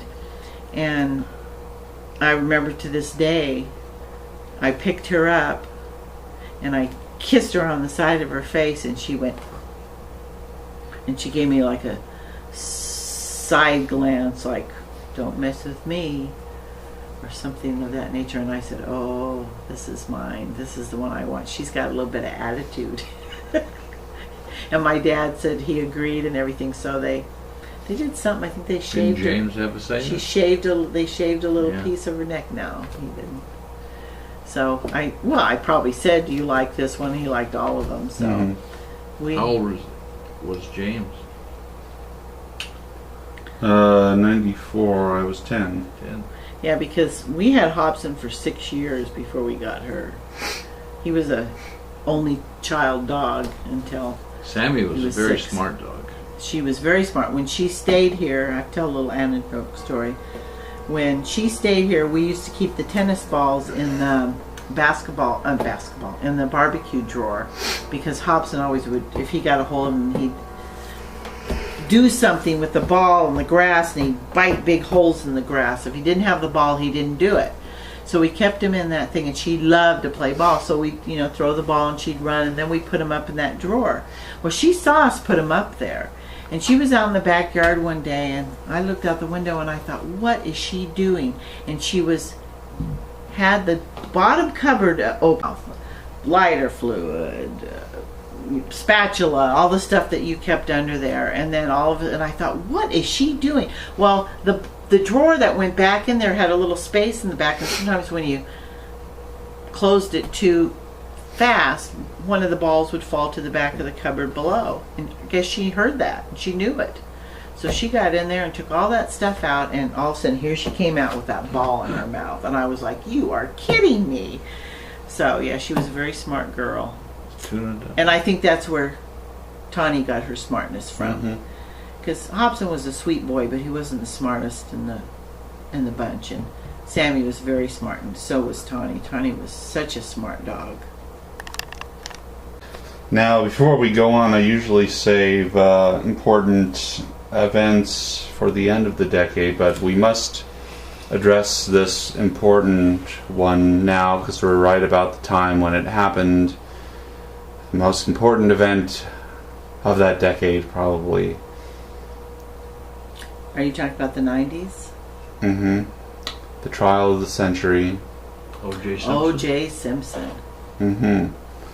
Former teammate of Grandpa Vincent here. Why am I Grandpa Vincent? Because he's planning on showing this to his children someday. But what if it gets shown to his children's children?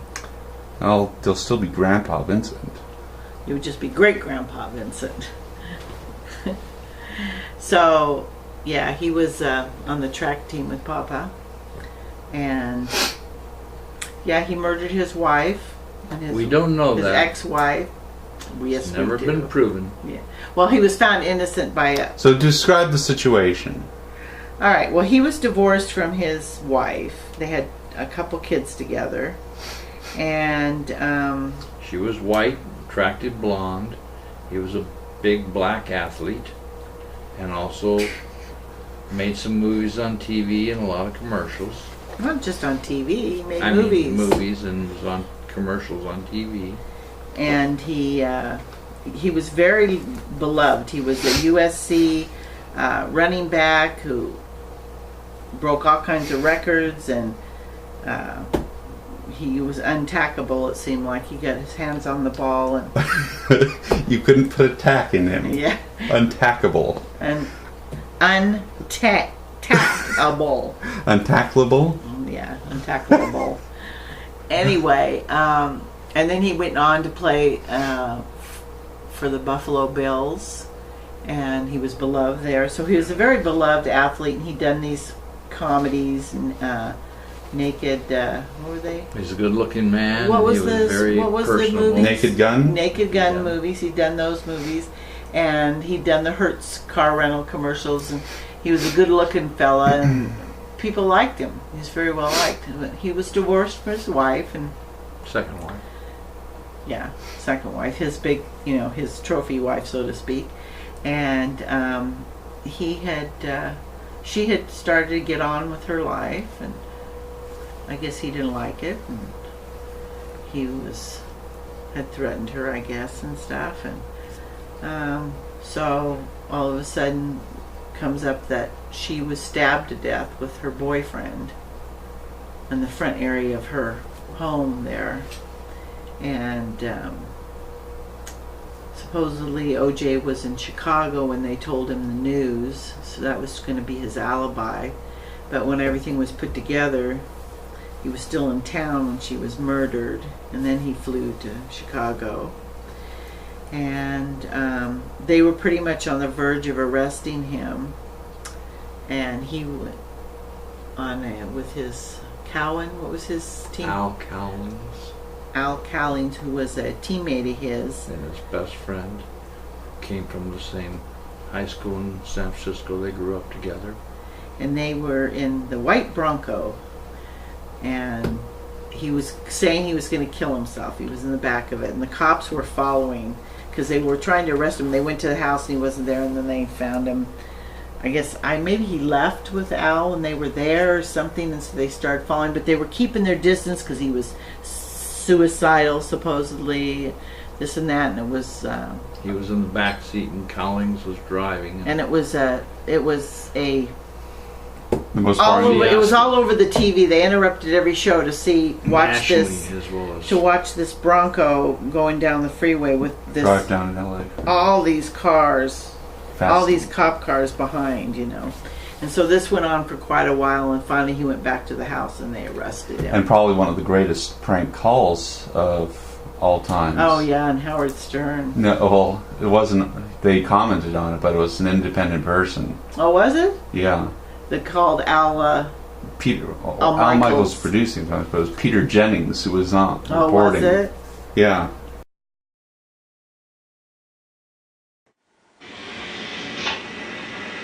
Just going to ask everybody to be quiet for a moment. We have on the phone with us as well Robert Higgins, who lives in the neighborhood and is on the ground and can see inside the van. Mr. Higgins. Yes, how are you? Just about as tense as you are, sir. Oh, my Lord, this is quite Texas. What can you see? Oh, what I'm looking at right now is I'm looking at the van, and I see OJ kind of slouching down, looking very, very upset. Now, looking here, he looks very upset. I don't know what he's going to be doing. Can you see him doing anything specific? Is he merely sitting there? He is just sitting around, just looking like he'd be very nervous. Can you hear anything, Mr. Higgins? It's just too much commotion I hear in the back of a news van, so I can't really hear that good, but I can see it all. And I see OJ. I see OJ, man, and he looks scared. And I would be scared because there's cops all deep in this. Thank you, Mr. Higgins. And Baba Booey to y'all.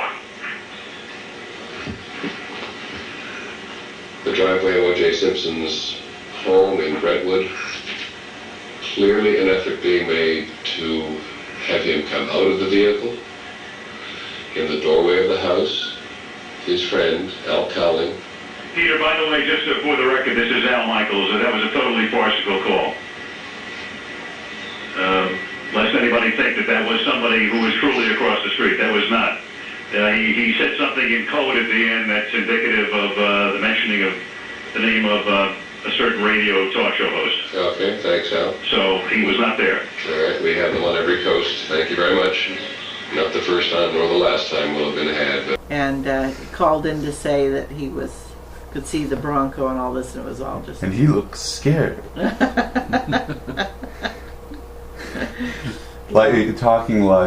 And Peter Jennings is totally going with it. People wonder if Peter Jennings had actually met anyone who was black. Well, what people don't realize is when the newscaster's listening to an interview like that, they're half listening because in their ear they got their producer telling them stuff, and they're trying to half listen to this guy. So you have to excuse who, that's why a lot of those things get through like that, because they're not really paying close attention.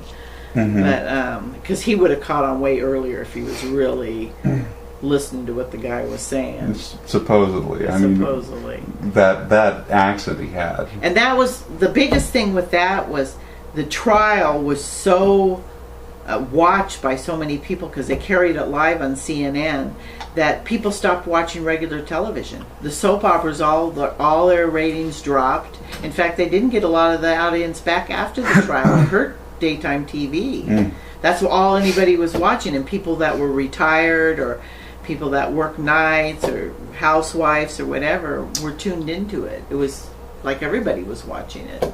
And take a breath. Okay. From a former teammate's perspective, if it was him who did it, any sign of that you saw back then, or any reason why, or anything you can think of?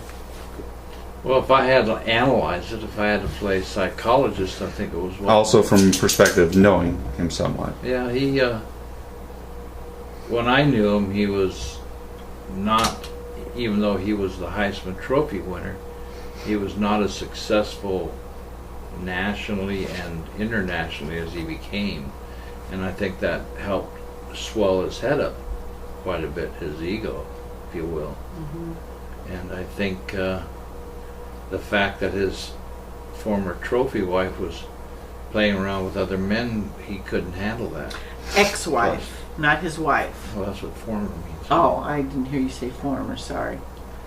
And I think the combination of that and the fact that he was a jock who was prone to violence, used to violence, I wouldn't say prone, but lived and played in a violent world, combined for him maybe under the influence of alcohol, I don't know, just go berserker one evening. But he was a very nice guy in college, cheated on his wife then, but he was a nice person and very funny and joking around a lot. I don't know, there are some rumors that it was him in conjunction with Al Cowlings, who was the more short-tempered, violent type, at least in college, that the murder actually occurred. Well, you think Al was involved? I think Al was somewhere else when it happened, though. They pretty much established that. Did they? Yeah. Okay. I'll go through the circus that was the O.J. Simpson trial.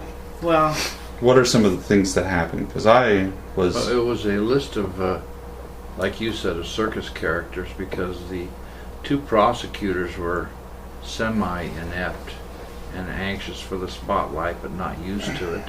and the judge, Based on the too, was national. not that great. The judge was a very pleasant Asian fellow who was in over his head clearly.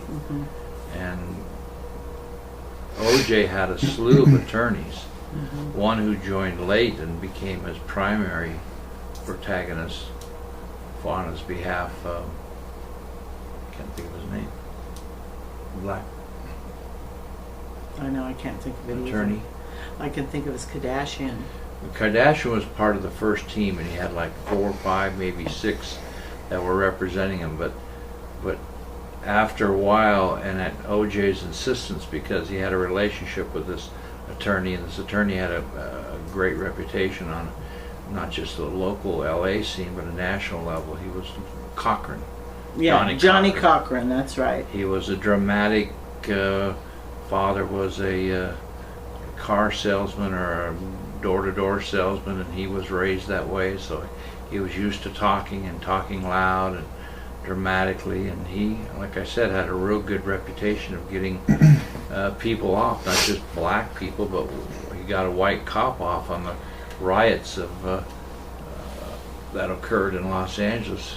You know, part of that situation, too, was they did have some black people on the jury, and they did have some white people on the jury. And you have to understand that before this happened, an example is when there was a beating of a black man that was caught on videotape. His name was Rodney King. And the cops that beat him, mercifully, they didn't kill him, thank God, but they beat him up pretty badly. Beat him mercifully? Unmercifully. And that was caught on tape. Someone videoed it, and it went viral, so to speak, in those days. Viral. The news media's all covered it. And those cops got off. And the day they got off, there was a big riot in LA because it was unjust. It really was unjust. They should have been charged with something.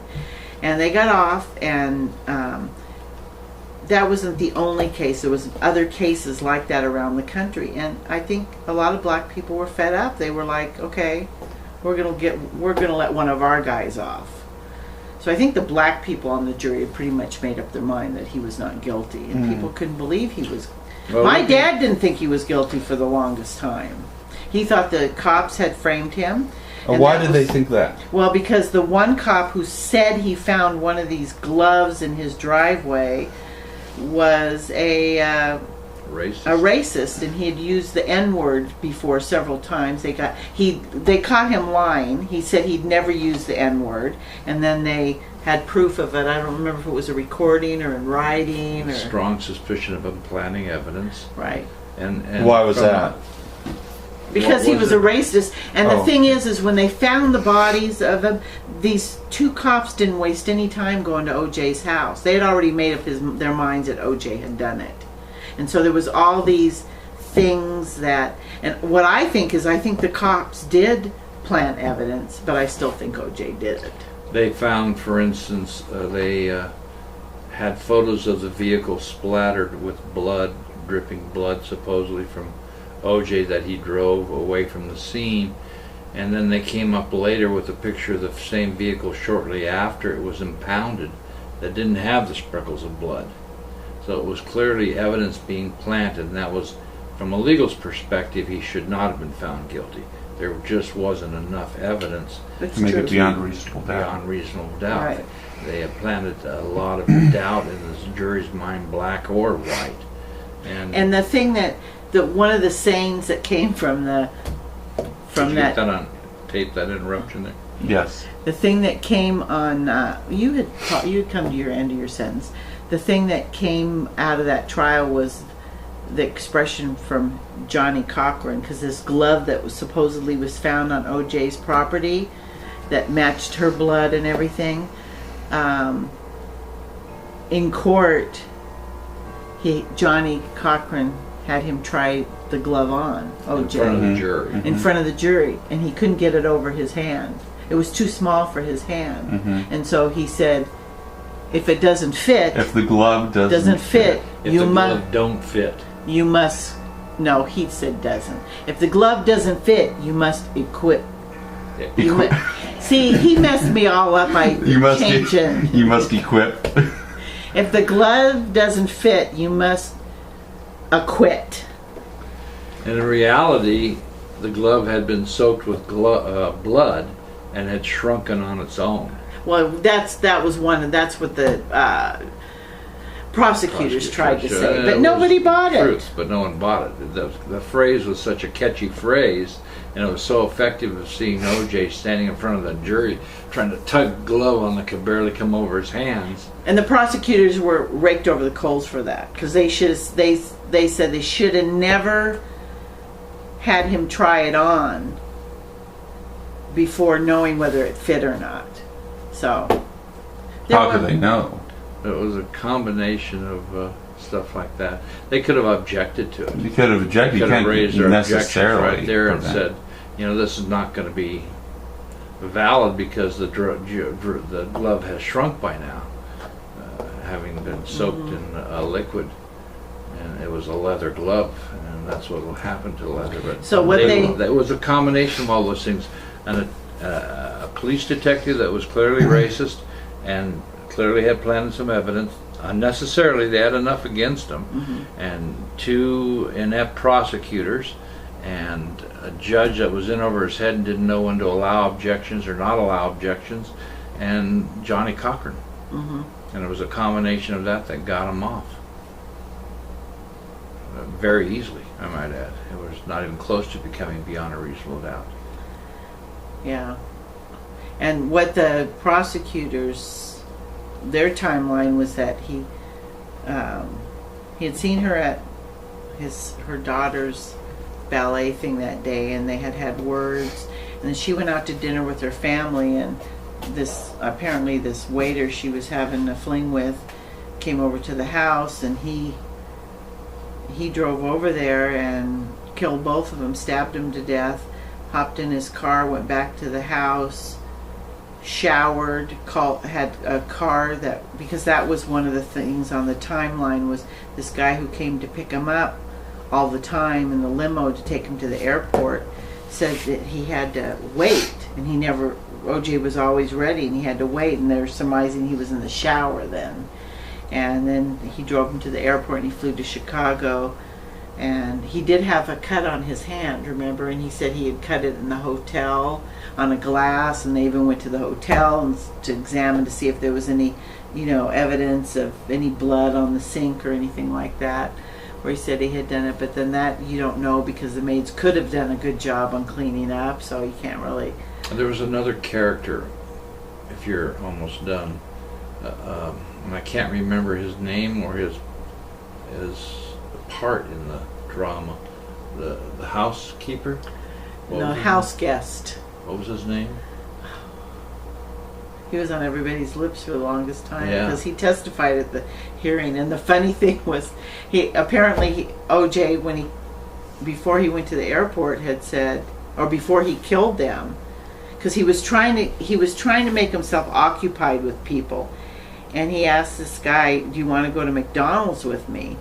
And they went to McDonald's, and part of the testimony was that he got a Big Mac and fries. And he said something like, "Well, did you eat it there, or did you eat it after you got home?" And he says, "Well, I always eat the fries on the way home because I don't like them to get cold or something." And everybody laughed in court. What was his name?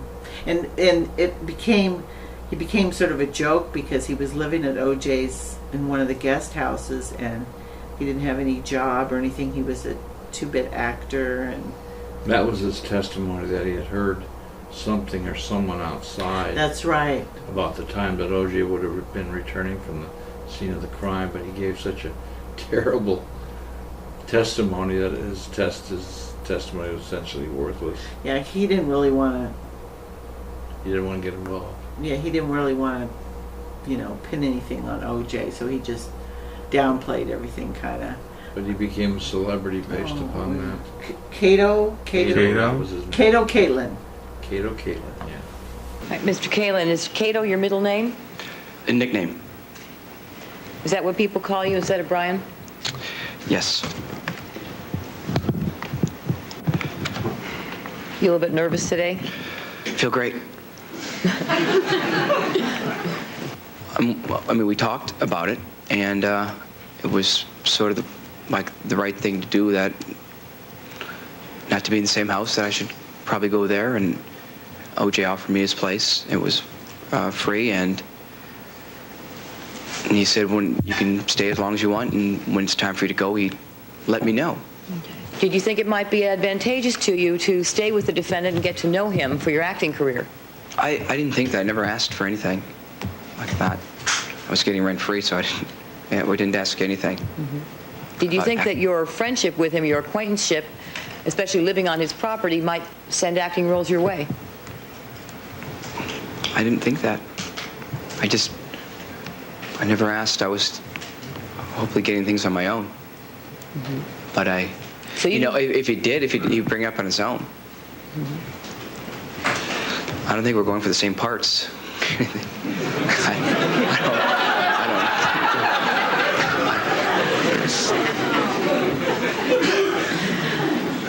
Were you uncomfortable living there?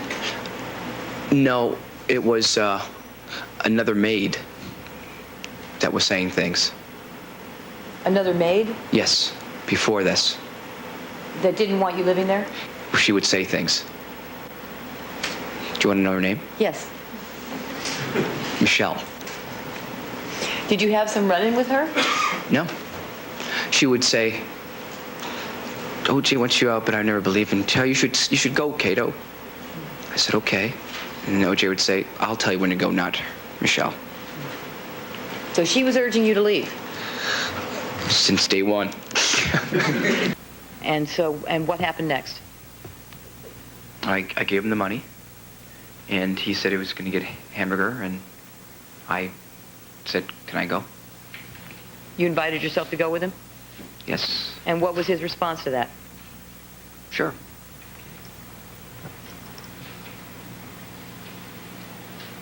You seem real excited to have you come? Sustained. Wouldn't you? And when you got into the car, you indicated you went to a McDonald's on Santa Monica Boulevard? Yes. Is that the closest McDonald's to Rockingham? No.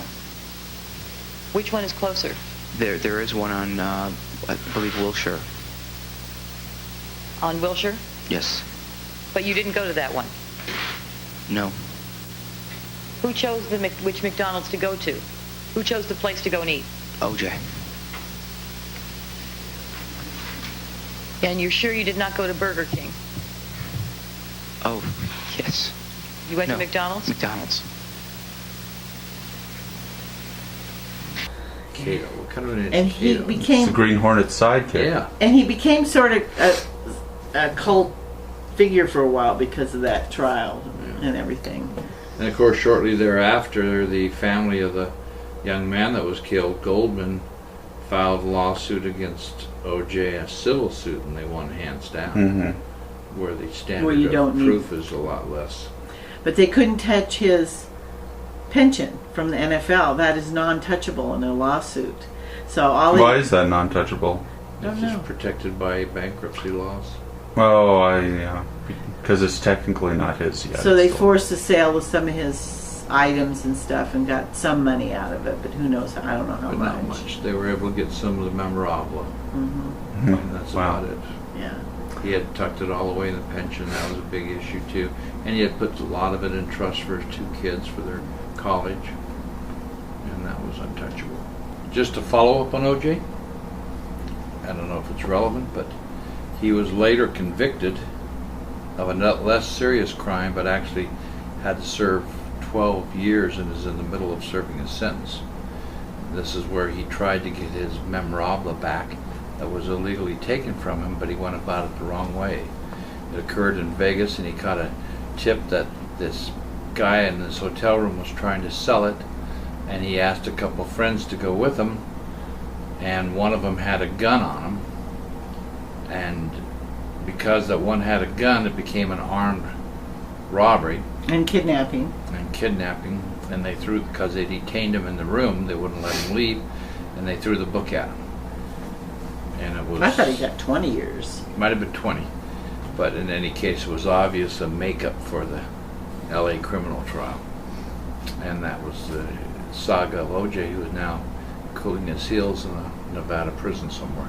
So, there was a medical issue that came to your attention and ultimately ended... I talked about him. Okay. Ultimately ended in... Well, didn't end, but resulted in a scary situation. Yes, very. So, tell about how that all developed, what you noticed, what teachers noticed, this and that, the other thing. Well, you would get sick, and then you'd have wheezing, and we go to the pediatrician, and they give you liquid Ventolin. Can we have a time frame now? Well, this started when once he started school and was exposed to germs. Started in kindergarten, really. And physical education. And I noticed that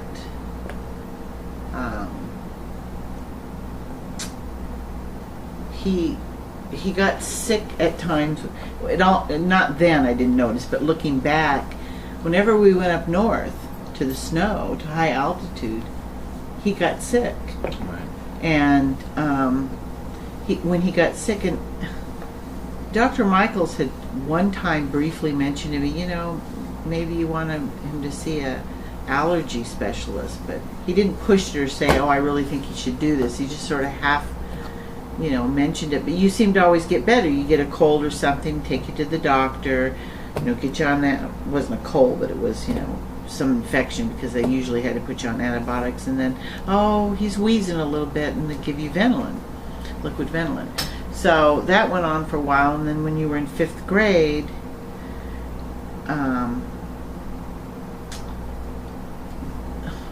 were they doing breathing treatments? Yeah, they pretty much had diagnosed you as having asthma by then. And who did? I think what happened was, you told me that when you ran, sometimes you got out of breath, and you noticed some of the other kids had inhalers, and you think that would help you. So I talked to Dr. Michaels about it, and he says, yeah, that might help, and blah, blah, blah. So you did have an inhaler. Then they started you on breathing treatments. When you get bad, we do the machine, and you breathe in and put it in your mouth and breathe in, and you got pretty good at that, and that was going on. And whenever you got sick, you'd always need breathing treatment. So you were in 5th grade. How frequently was I using my inhaler? Just before exercise, mostly. How many times a day? I don't know, because you had one at school. So I used it twice. You go just before PE. You take it, and if you were going to play basketball, before practice or before a game. So I don't know. Okay, anyway, continue. So. So he was about 10, 9? He was in 5th grade. He had Mrs. Hickey, and he was homesick, and he said he thought he needed his breathing treatment, so I got the machine out and we did the breathing treatment. I remember Daniel was here, so I was half occupied with Daniel asking me questions and you doing your breathing machine and running around the house, and you started saying that the breathing machine didn't seem to help. And so I called the doctors and they said, are you seeing him when he breathes in? Are you seeing him, this part here going, sucking in? And I said, yeah. And they said, you need to bring him down here right away. Retracting. So got you in the car, headed to the doctors. Then you call me. I called you and said that we were on the way to the doctors. And I picked you up. No. Three of us went together. No. I drove James down and you met us there from work to the doctor's office. Because she said, you got to get him down here right away. I just remember carrying him into the office, honey. Yes, you did, because I met you in the parking lot. But I remember on the way down there, James looking at me and asking me if he was going to die. Am I going to die? God, it was so morbid. And I said, well, you could have. I remember you being almost They so came limp that this you were close dead. to intubating you. They came this close to intubating you. What child would jump to that conclusion? I don't know. But you asked me, you looked at me, and I said, no, they're going to get you better. They're going to get you better. And we met you in the parking lot. You carried him in, and they took one look at him and said, oh, bring him right back. And then... Bring him right back? To the back room. Oh, okay. And then, you know how... Within minutes, the doctor, the female doctor... And she was that older woman who became a doctor later in life. She'd been a nurse for years. She said, I've called for the air vac. We're going to air vac him. She said, I prefer St. Joseph's because they have a better pediatric intensive care. That's where he needs to be instead of Thunderbird right across the street.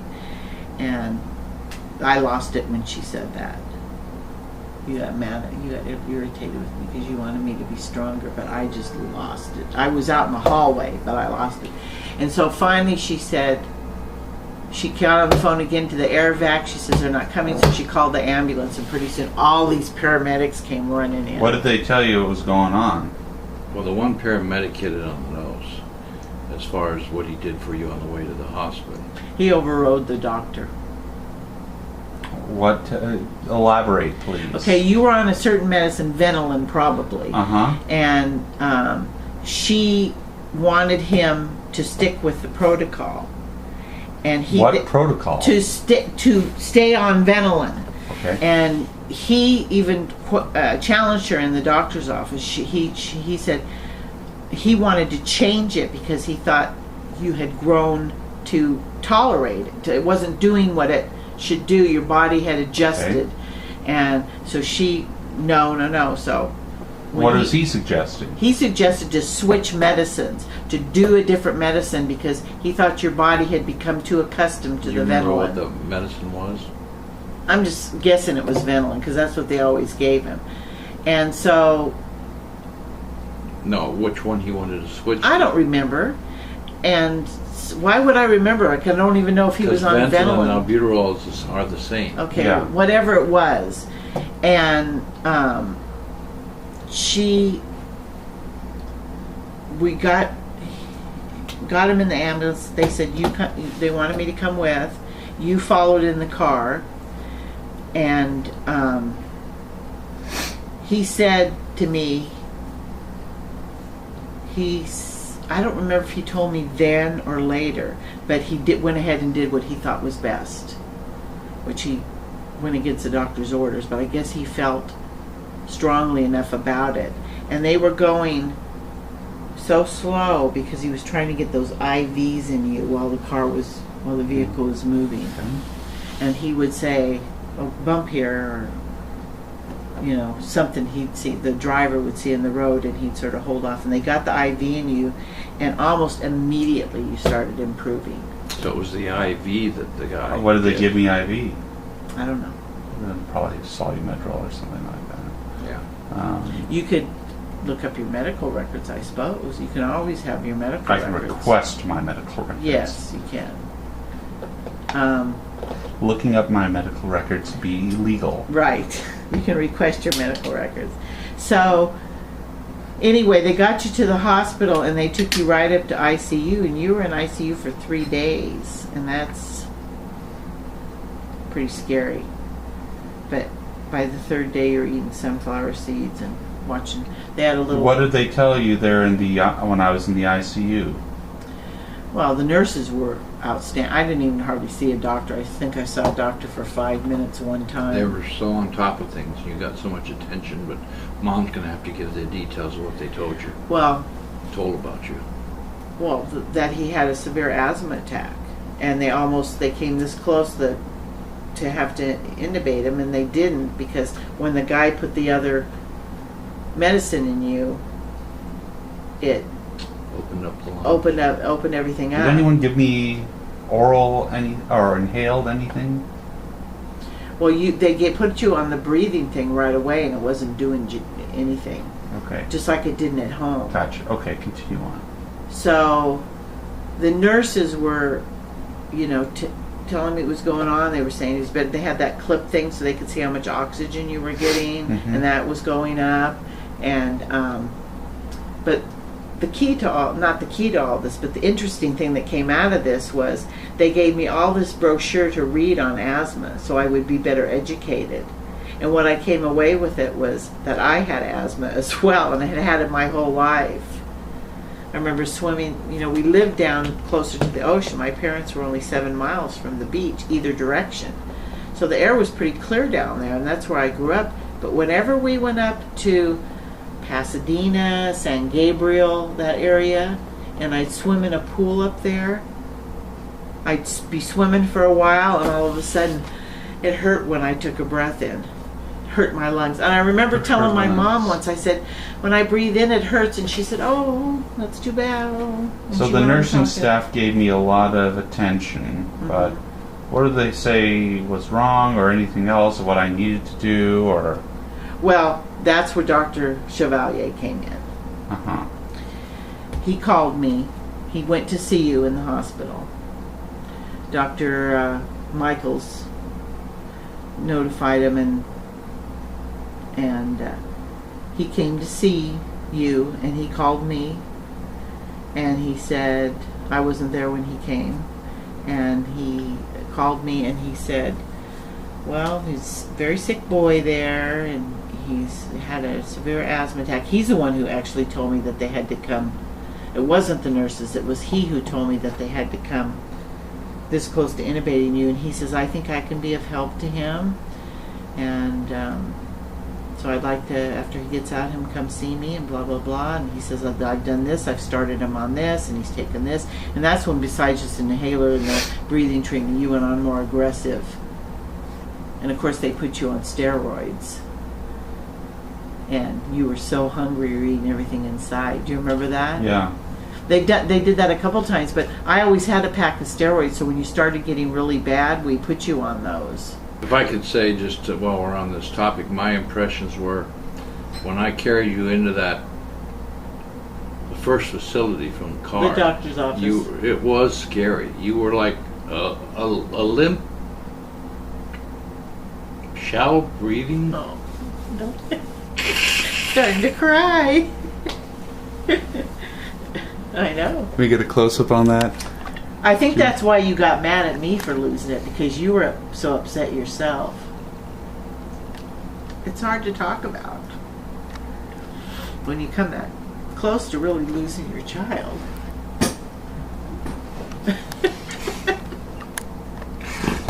He wants to take a close-up. No, it is because you are helpless.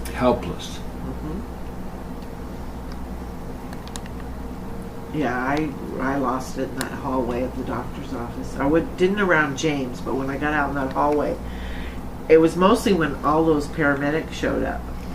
Then I really lost it, because when she said she had called for the air vac, I freaked there. I didn't lose it, but I freaked. And then when those paramedics, God, there must have been 15 of them, came tromping in that room. That was the other impression I have of her, losing her cool and shouting, where's that damn air vac? Yeah, the doctor. I just remember, ooh, I'm going to go on a helicopter ride. I'm glad you didn't have any. Didn't scare you at all. No, I just remember the bed being uncomfortable and it was hard for me to sleep. But those they two had a things little were like a TV there. limp noodle carrying you in, and her losing her cool really hit home how serious it was. Uh-huh. Yeah. Now this is far before the Affordable Care Act and my Hillary Clinton's universal health care plan had been shot down.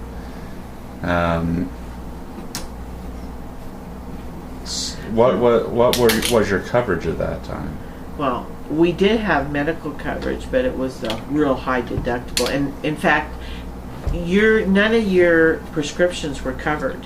And it was like being a drug addict. When I went to get your prescription, and we're talking 1997, money, with inflation and stuff, but 97, I would spend anywhere from $300 to $400 a month on your medicine. It was was our own ridiculous. insurance because I was a sole practitioner. I didn't belong to a group, and And we had a $1,500 deductible. Why was it so high?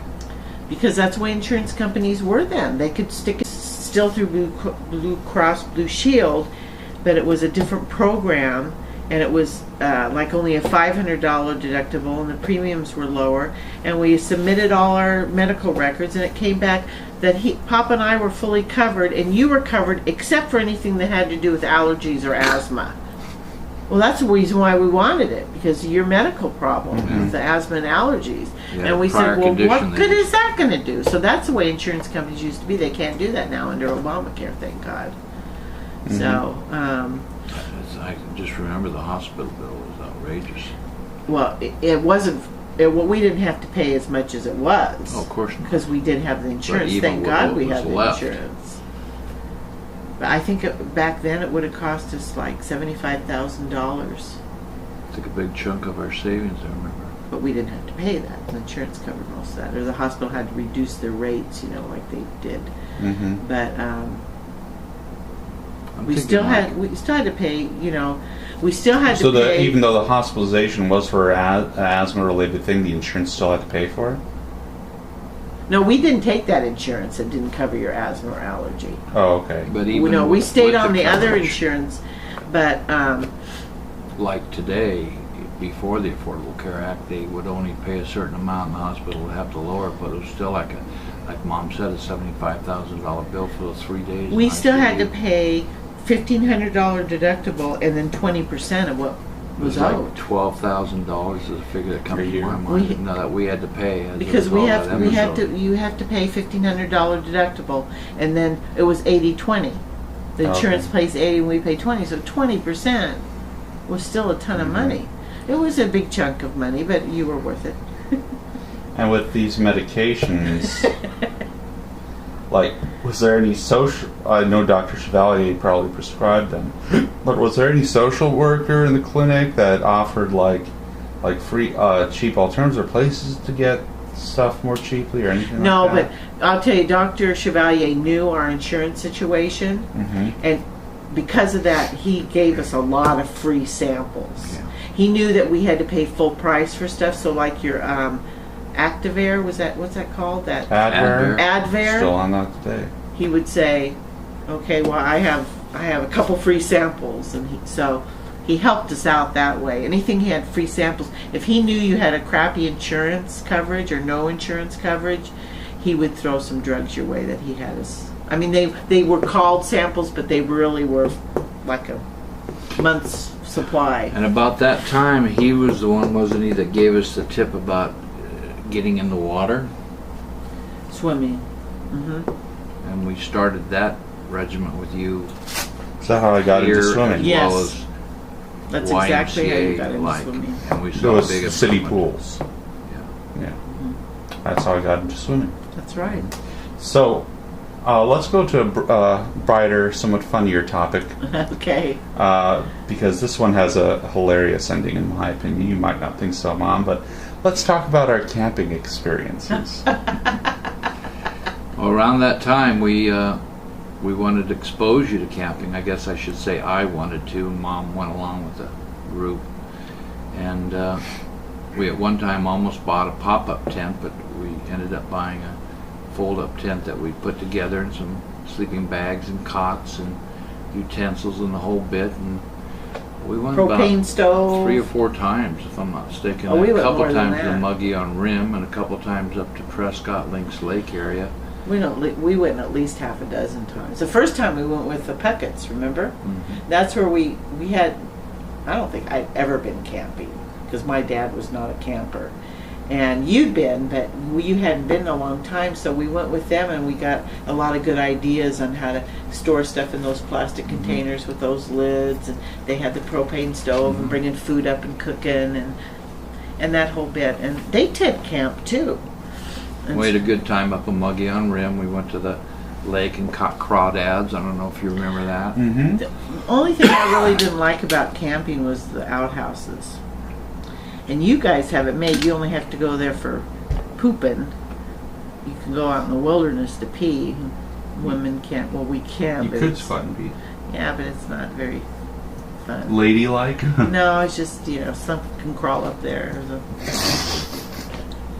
So the second time we went up to Muggy on Rim is what you were getting at with the humorous incident.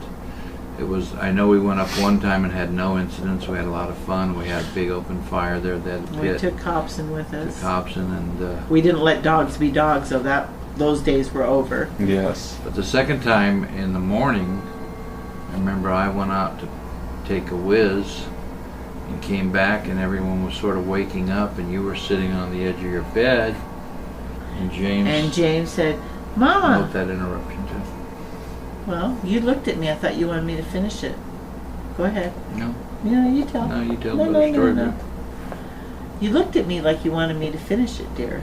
Continue on, please, Papa. Go ahead. No, you continue on. Yeah. Well, if I get it wrong, she's going to interrupt me. No. So, Don't interrupt him. I won't interrupt him. but my recollection of it was that I was standing there, you were sitting on the bed, and James was sort of fumbling around in the tent as well, and looked over and said, "Mama, there's something on your back." And I immediately thought he was just kidding and joking around. And I looked on the back. I said there's something on your neck.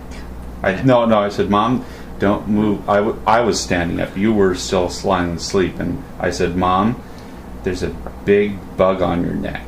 I wasn't standing. It wasn't. Come I don't back think in it was from on my Tinker. neck because I would have felt that. It was on my back. It was right here. You were sleeping on your back. No, she was sitting up. No. No, I was. The way I recall it was I was laying down like this, and you said, "Mama, what's that Okay. on your back?" And I looked like this, and I saw this bug that was this long. Oh, it was bigger even. Was it? Oh, yeah. And I screamed bloody murder. Everybody who was in that campground that night got woken up. Morning. That morning got woken up. Woken up early. Yeah, it was like 6 a.m. or something. But when you go camping, you do get up early anyway. But I mean, And it wasn't just one scream, it went on. because I didn't know if it was still on me. I was jumping all around, screaming and everything. And you were like, "What the hell's going on?" Da, da, da. And that was the last time we went camping. I am not going camping again unless we have in a trailer. I'm not sleeping outside anymore. Mm-mm. And I want a TV too. Oh, I did not. I did not say that. You go camping to get away from TV. Anyway, we didn't go camping much anymore after I that. never went again. And, yeah. That's when we talked about getting a pop-up tent trailer I thing. think James and I might have gone one And we more even got time the without hitch on the back of the Explorer to do it, but we never got around to getting it. I think you kind of lost interest then. Yeah, the bug sort of deterred me. Another funny experience at my expense this time is our small plane flight out of Deer Valley Airport. Yeah, our first little buddy trip. Actually, our second. We went to San Diego, you and I. You went when to we were California on your very first buddy trip for To just LA, the afternoon. yeah. It was when he was 5. It was his birthday present. younger. You had bought it. He had kept saying he wanted to go on a plane. He'd never been on a plane. He wanted to go on a plane, and so you I'm bought a it. jetliner. You bought It was. This was a jetliner. Oh, This was for okay. your 5th birthday. Yeah. And Surprised your grandparents. We didn't tell this yet. We didn't even tell my folks. You guys flew over to L.A., Rented a car. drove down to Orange County, surprised them, spent a couple hours visiting with them, and flew back the same day.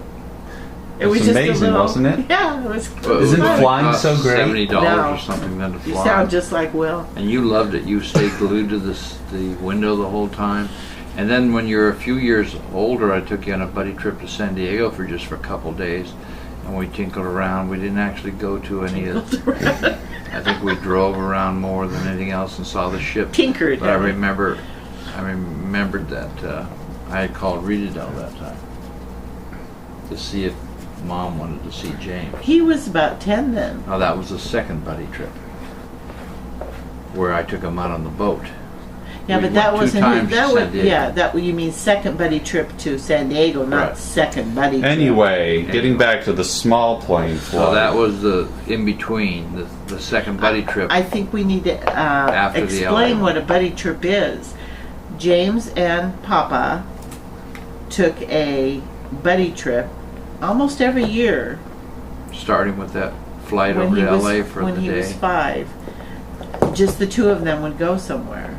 It would be my chance to have you alone, since Mom had you alone all the time, it seemed like, and I was always having to work unless I was off to coach your teams.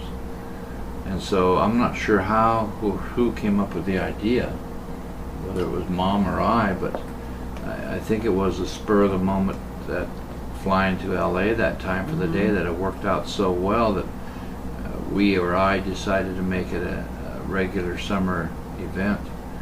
And so from then on until age 16, we took a buddy trip each year. The You second went to one Colorado being a couple to times. You went to Seattle one time. You went to Washington D.C. another time. Yeah, but we'll get to those. I'm just mentioning. but To- what to you were be- talking about. Yeah. To be discussed later. At a But later one of them date. was the second buddy trip was the plane trip up to Sedona Mm-hmm. by compliments of a client of mine who The one who had Sammy. right, who ended up being the parents of the dog that bred with Hobson and produced Tawny. Yeah. And he had a plane, and his son was about your age. And we flew up to Sedona that morning and had lunch in Sedona, On a and mountaintop. then flew back. And the airport is literally on a mountaintop. Yes, we recently, Mom and I went through Sedona. I got some great pictures because I wanted to go back up to that airport to show Mom. I said, this is where James and I flew into. Can you see it? Believe it? And you can see the whole Sedona Valley from up there. It's nice. a spectacular view if you ever have a chance of going up there Mhm. again, James. But anyway, it was a So you're scary flight because of the landing on top of a mountain with a short runway. But it was a fun trip. I think you had fun. I did, and then on our way back, Flew over Lake Pleasant. I remember that. James barfed. Oh, yeah. well, gosh, way to give away the climax. Sorry. So he wanted to do some like roller coaster stuff, Yeah. as he called it. Yeah. Continue. Oh, you mean dropping real fast? Yeah. You got sick? You Wow, can you tell a story? That's what I'm saying. She's the storyteller. Okay, I wasn't even there, but the way I was told it was that you loved it. That he did stall the engine and then it drops Yeah. like that, and you were like, "Oh, do it again!" You loved it, but Uh-huh. then I guess on the second or third time, you grabbed that little brown bag. No, I was Barf feeling a bag. little queasy, Oh. and we'd almost made it landing, and just before landing, I threw up. Oh, okay. But they had something for you Yeah. to throw up in, so yeah. Now, before we get on to sports, there are a few other extracurricular activities I got into that I was wondering if you could explain again to me how I got into them and how you found them in general. And those are dance, Okay. piano, and karate. Okay, I can answer those. He Da- can't. Dance was There was. We wanted the Okay, purpose wait, there wait, was wait. for your coordination. Okay, can I tell it? Because I Okay, we'll I start did off start why and you first. did interrupt me. Sorry. Now I was going to, but So you the- wouldn't let me even start. So how could I tell? Sorry. There was an athlete named Lynn Swan, who was a receiver for And a friend of mine. and he went to SC. And was he 49ers? Is that who he played for? Steelers, baby. Steelers. World okay. champions. And Anyway. he was a great receiver and everything, and he attributed it to that he danced. I got to know him, and he told me the story of how his parents had him do dance lessons when he was young. And he felt that really helped with his coordination. So I tried to carry it over for you, not to mention exposing you to the art of dancing as well. Yeah, it was just, it's good exercise. You know, you'd done tumbling when you were younger, and that didn't seem to catch on with you too well. And so we said, oh, let's try this dance. So we went to dance classes, and of course you loved it because you were one of the few boys. You liked all the attention from the little girls. You were about 5 when we started you at a studio called the Spizik Academy. Spizaks. It was up on 27th Avenue north of Cactus, between Cactus and Thunderbird. They're still in business, but they're up here on 59th now. Bell. And Bell. You liked it for a couple years. I think it was in second grade that you said you didn't want to do it anymore. Daniel and his daughter came to Noel. first. I remember recital. Noel brought me flowers. Yeah. Yes. And 5 years old. We have it on video as proof. let's just say that wasn't your forte either. Remember watching that with Randy? Still finding my forte. Yeah. So anyway, that was how you got started in the dance. And when you wanted to quit, we said, Why? okay. How did you find that place? Why that place in particular? I think I asked around, and there were several people that had their kids there and really liked it, and said it was, a good, Well run. Yeah. well run, and whatever. And it was very well run. Look how many state champions they had come out of there. Remember the one boy that danced there, and he was a junior state champion? No. Dark hair. He was really a good dancer. Remember him, babe? And what was the second activity? And so, Swimming. may I say No. something then? He went from that, then dance. We said, okay, well, you don't have to do dance, but you have to do something active. So the two other ones, piano is next. Okay, piano was something that you sort of showed an interest in. You were. I think you had asked something about taking piano lessons or whatever, and then the coup de grace was Justin Gauthier. Mhm. We were at his house, and they had a real nice piano, and she said, oh, Justin just started piano lessons, and oh, he played this piece, no, just don't go. She was going on and on about it. And I said, oh, who does he take piano lessons from? And then they both told me about Carol Whaley, and she's telling me how great a teacher she is and all this and that, and all Justin could say is, and she gives you candy. I noticed that you had long fingers. Maybe Mom knows too, and you're very coordinated with your fingers from I noticed he had long watching you play fingers. video games. Yeah. And again, with the And other incentive activities, that yeah. we wanted to expose you to the arts, it seemed like a wicked combination of the 3 hits. Can't So miss. I called Mrs. Whaley up, and she said sure, she had an opening, and could you come on, I think it was Thursdays at, I think she asked what time you got out of school and blah blah blah, and so it worked out perfectly because I could pick you up at school and take you right to piano.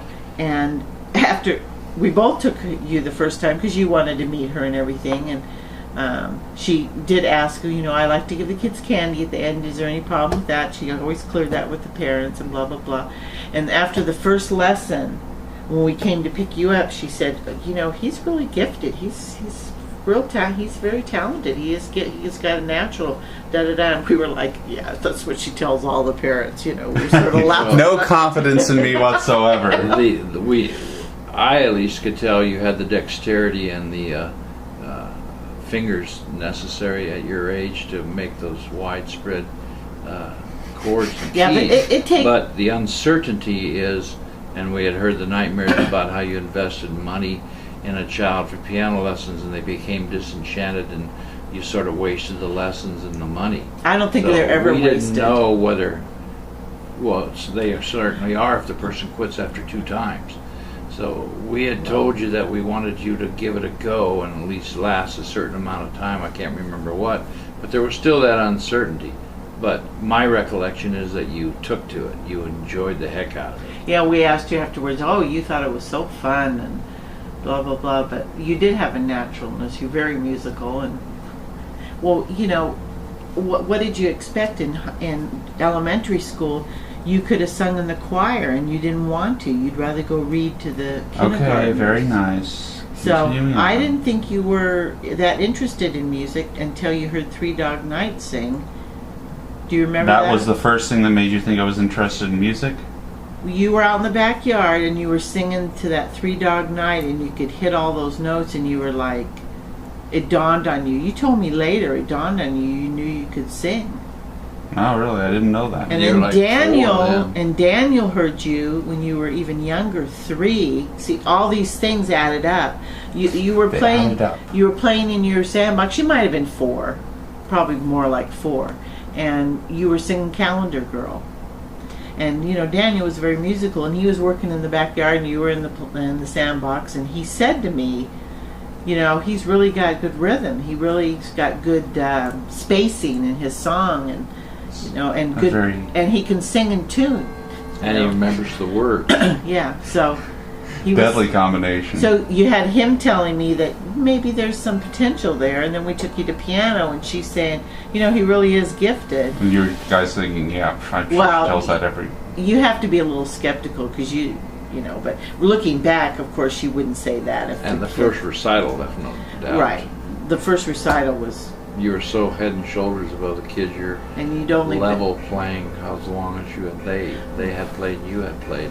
Well, you'd only been taking lessons a couple months when there was the first recital, and I remember that. I remember you'd only been a couple months. We started him after like February or something like that. And the first recital, I think, was in June, and she even said something before you played that, well, James is a new student. He's only been with me a couple months, blah, blah, blah, blah, blah. But the kids who came even after you were horrible compared to you. And what was the, They were terrible. Horrible. what was his recital song? My Do you first remember recital. Yeah, do you remember what your first one was? That? Was it in a Christmas Was it a song? Christmas recital? No, it was summer. It's the bushy-tailed squirrel or something like that.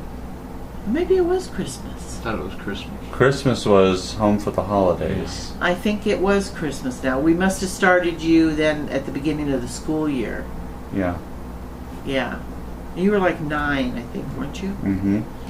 And then I continued to blow away the audience. I never heard you make a mistake at a recital, that's for sure. Not once, do you remember? No. Which He rose to the goes occasion. more than just to skill. Like little Scotty, I It wrote. goes to ability to function under pressure. Yeah, exactly. Hmm. Very good. An elephant now we have, folks, down Okay. here. With God, they're so Wow. distracted. Let me see that elephant. I want to show what you're doing while we're being Careful. interviewed. I'll be careful. Elephant. Put it in the refrigerator and freeze it, then you'll have it for keepsakes to take home to Randy. No, they don't do that. That's a horse. They go, what do they noise do they make? Pwah, pwah, pwah. Something like that. I don't know. Anyway, and then I continued to blow away the audience with vocal performance. Yes, towards the end you would sing and play. So, and Mrs. Whaley was very accommodating. Very open. Yeah, to she that. was very open to stuff.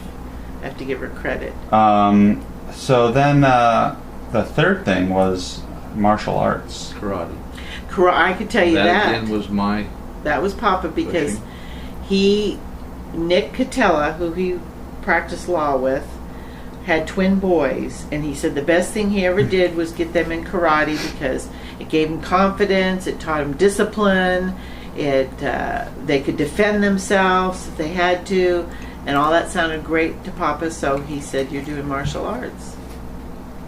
And that was it. How'd you find students? Do you by remember word how- of mouth and asking around, and I think Nick might have even had the first suggestion, which we went down there, but I didn't particularly That's like when the he guy. was. That's when he was practicing out of his. Yeah, we went to that. We went to a few places. We went to that. Where we settled on one that I was comfortable with. Yeah, we liked his attitude better, Robinson. All right. Incidentally, Nick's two boys are very highly successful attorneys right now. Okay, well, this is off the subject. Well, before we go on to sports, there's a person in your life, I'm not sure how connected we were to, but probably kids would want to know because you mentioned him a lot in childhood and where they were living, how often we visited, what happened, and what he was suffering from. Ordie. Odette, Mm-hmm. one of our buddy trips. 2. Well, how in touch were you with them when after you had me? Well, they came to visit us. I remember Yeah. when you were How about 2. Did they visit like Huey did frequently, or Twice, I think they visited, usually on their way to Santa Maria, where their relatives were. They drove out and they'd stop in Phoenix. They weren't living in Colorado then, honey, when the kids were that little. They were still in Sacramento. They came specifically for a visit, and it was like role reversal. Remember when you were jealous of Matthew? Dennis? Dennis was jealous of you. He was about a year older than you. Yeah. Did And- they come before I was born at all? I don't think so. The Bass Lake they came. We They came to Bass Lake when Stacy was a baby. And we saw them in Santa Maria once when we'd seen Stacy them in was Santa Maria. a A baby. couple times we visited them in Santa But when they Maria. came here, Dennis, you were like maybe, I want to say 1.5 or 2, between 1.5 and 2.5. Maybe you were 2. Mm-hmm. And so he was a year older than you. And the thing that I remember that was so funny was you guys had been swimming and you were naked in the sandbox. Mm-hmm. And he kept trying to cover your penis up with sand. Weird.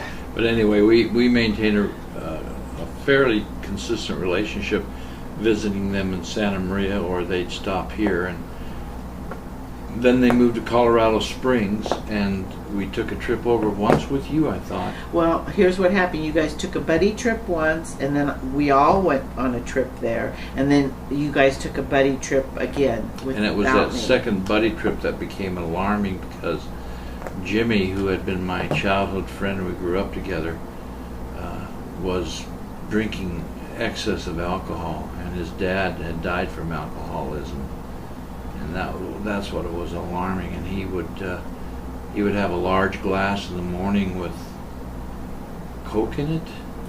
Well, even when I went there before that last time, he was doing that. In fact, he asked you if you could drive him to get.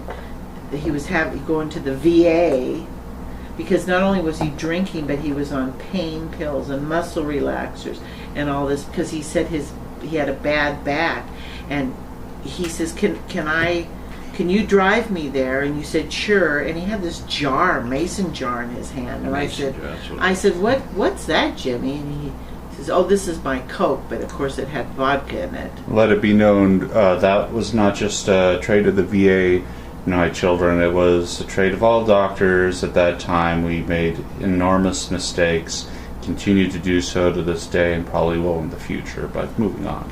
He was was it done an with ex-Vietnam. I think we ought to back up and say that.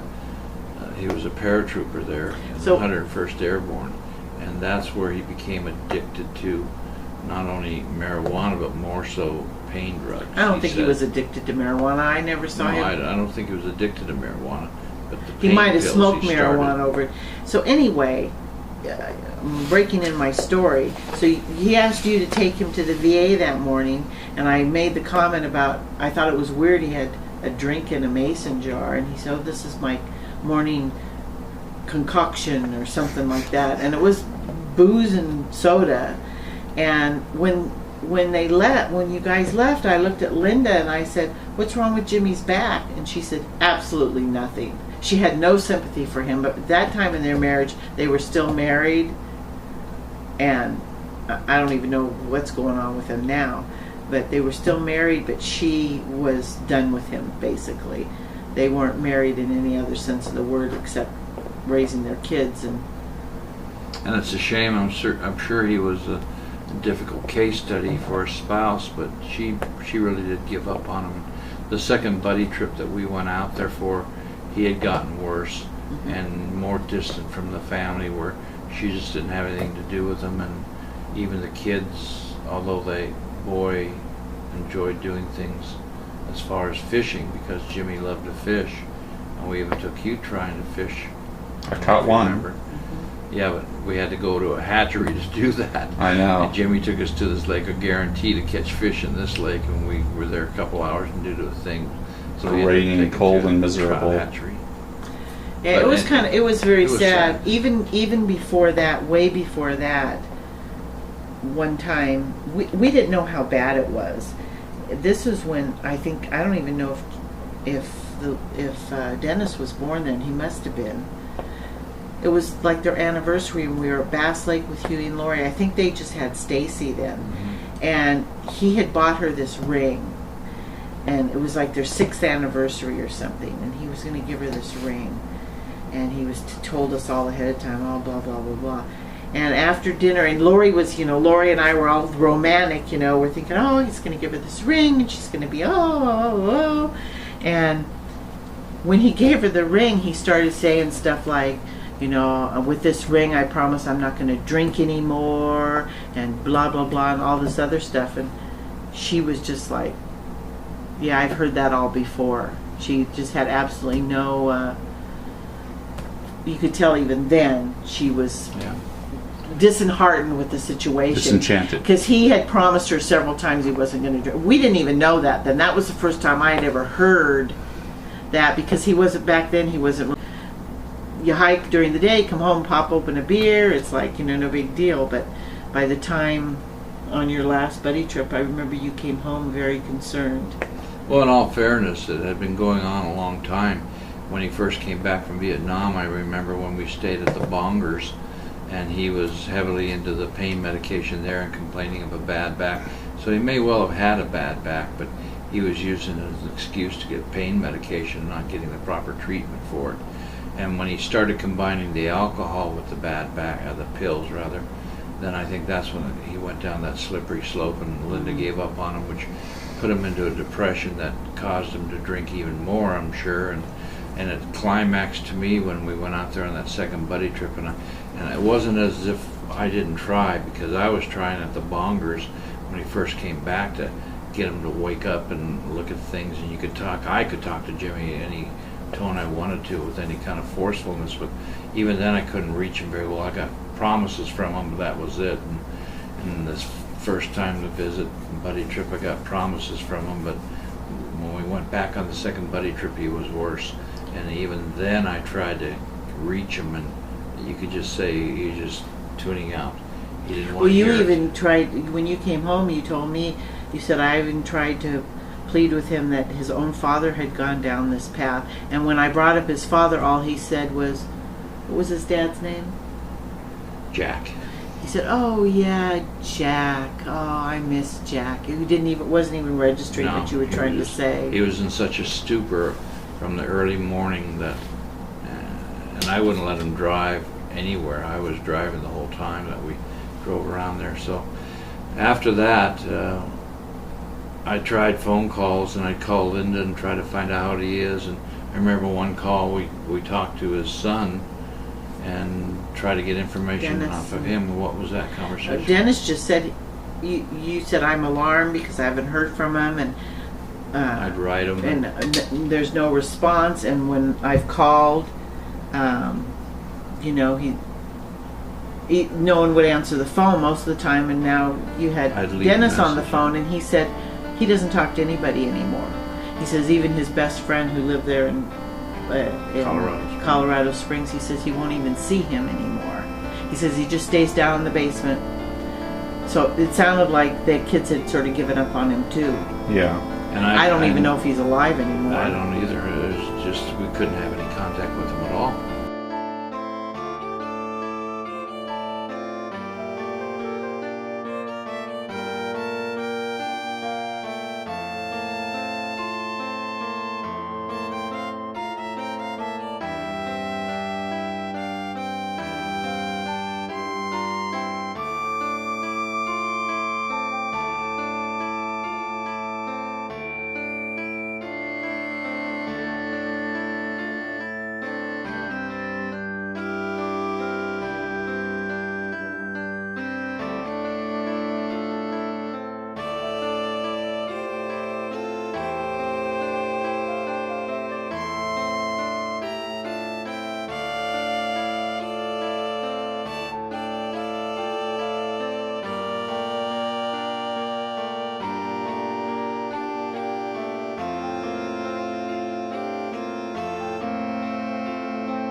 But anyway, And then you talked to Linda after that.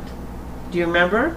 Then you talked to Linda as well, and Linda says Dennis is right. He's just, I guess he's given up on life, and he just, he didn't want to be told to change his ways, didn't want to be lectured to, didn't want anything. I think he drunk himself to death. All right, so this is going to be very Papa heavy. Let's talk with me about getting me involved in sports. Go ahead, babes.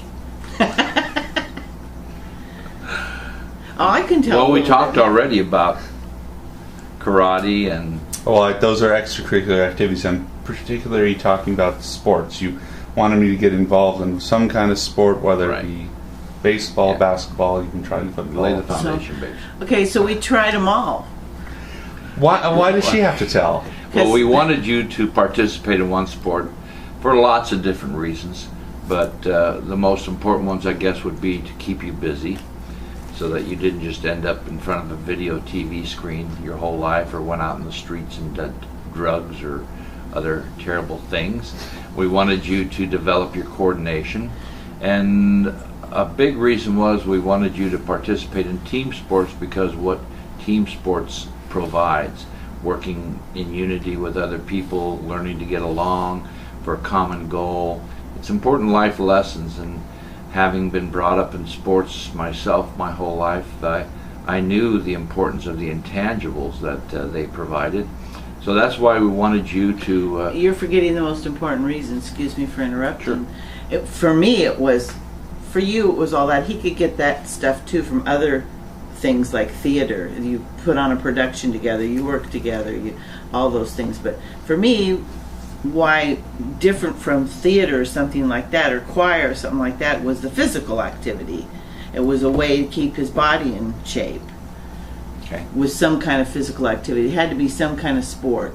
And so we tried them all. Well, and in that same regard, we also wanted to broaden his horizons by exposing him to the arts, which is one of the reasons we got him in dancing, and one of the reasons that we promoted his acting and singing. Right. But in any case, that's what we decided to do, and we wanted you to choose which sport you enjoyed the most, and it seemed like the logical way of doing that would be to expose you to most of the sports and let you decide. We stayed away from soccer, though, because it was so time consuming. How so? Because they had practices. Constant practices and games, and traveling around the town to different, state and different games, and just too time consuming. And plus, it was the type of sport that it was sort of like you had 20 kids on the team, and every kid played 4 or 5 minutes except for the stars, and it was a sport that probably I was most unfamiliar with at the time, and that was another big concern, that you got the proper coaching, because there's so many fathers that try to live vicariously through their sons' sports activities and don't know diddly squat about actually coaching the important intangibles and providing life lessons as well as technique lessons in regard to the sport. So we tried flag football, and we didn't let you quit mid, as you know. That was one of our rules. That was one of our rules. Once you started, you had to finish the season at least. Then you could decide whether you liked it or not. So you played flag football, and you just didn't care for it. That was one you just didn't care for, because it wasn't like you were getting hurt or anything. No one got tackled, although sometimes there was tripping accidentally or otherwise and people took a fall, but you just didn't care for it. And then we tried baseball, and you seemed a little more interested in that, and you seemed to be doing pretty well with that. I don't think you had the confidence you should have had, but until you saw somebody kid. Then one night some kid got hit right in the face with a fast pitch. Broke his nose, blood everywhere, and when we got in the car to go home, you said, when the season's over with, I don't think I want to play baseball anymore. I, of course, coached both teams. as well as basketball, which was that the next sport we exposed him to? Yeah, but Sort of did basketball concurrently with baseball. Yeah. Yeah. One season into the next. yes. And then, then you just decided, because you started basketball first, I think you were in second grade, if I remember correctly. You were... No, I was 9 at the earliest. Third grade? Fourth grade. YMCA team with me and this coach whose son played on the team, the little short fellow lived down Yeah. a block south of us. What was his name? I seem to remember it being We practiced third to grade. the school that's halfway between here and Apollo in that grassy area off of 47th Avenue. Thought we practiced at Ironwood. No, that was older. This is the very When first you- one the, I was the talking first about. year you coached, Papa wasn't really the coach. You were Assistant coach. I You were helped the coach. assistant Yeah. coach, right? You sort of came on after, and they lived right across from Metro Center, almost across Peoria. Okay. And we used to have. At first, we had practice in their driveway. Remember, and Oh, that's way back, yeah. that was second grade. Because you played it in second grade, you just don't remember. There was like no I didn't know this was dribbling. practice. There was no. You could walk. You Yeah. know. They didn't enforce stuff like that. So you kids running with a basketball and throwing it up. You know. And that coach was so bad, that's why I got into coaching. I think that Mom's right. That's the first sport you played. And that was I've that gotta get involved here. start. That's when we got hit with. I see it all over Facebook now. People criticizing that.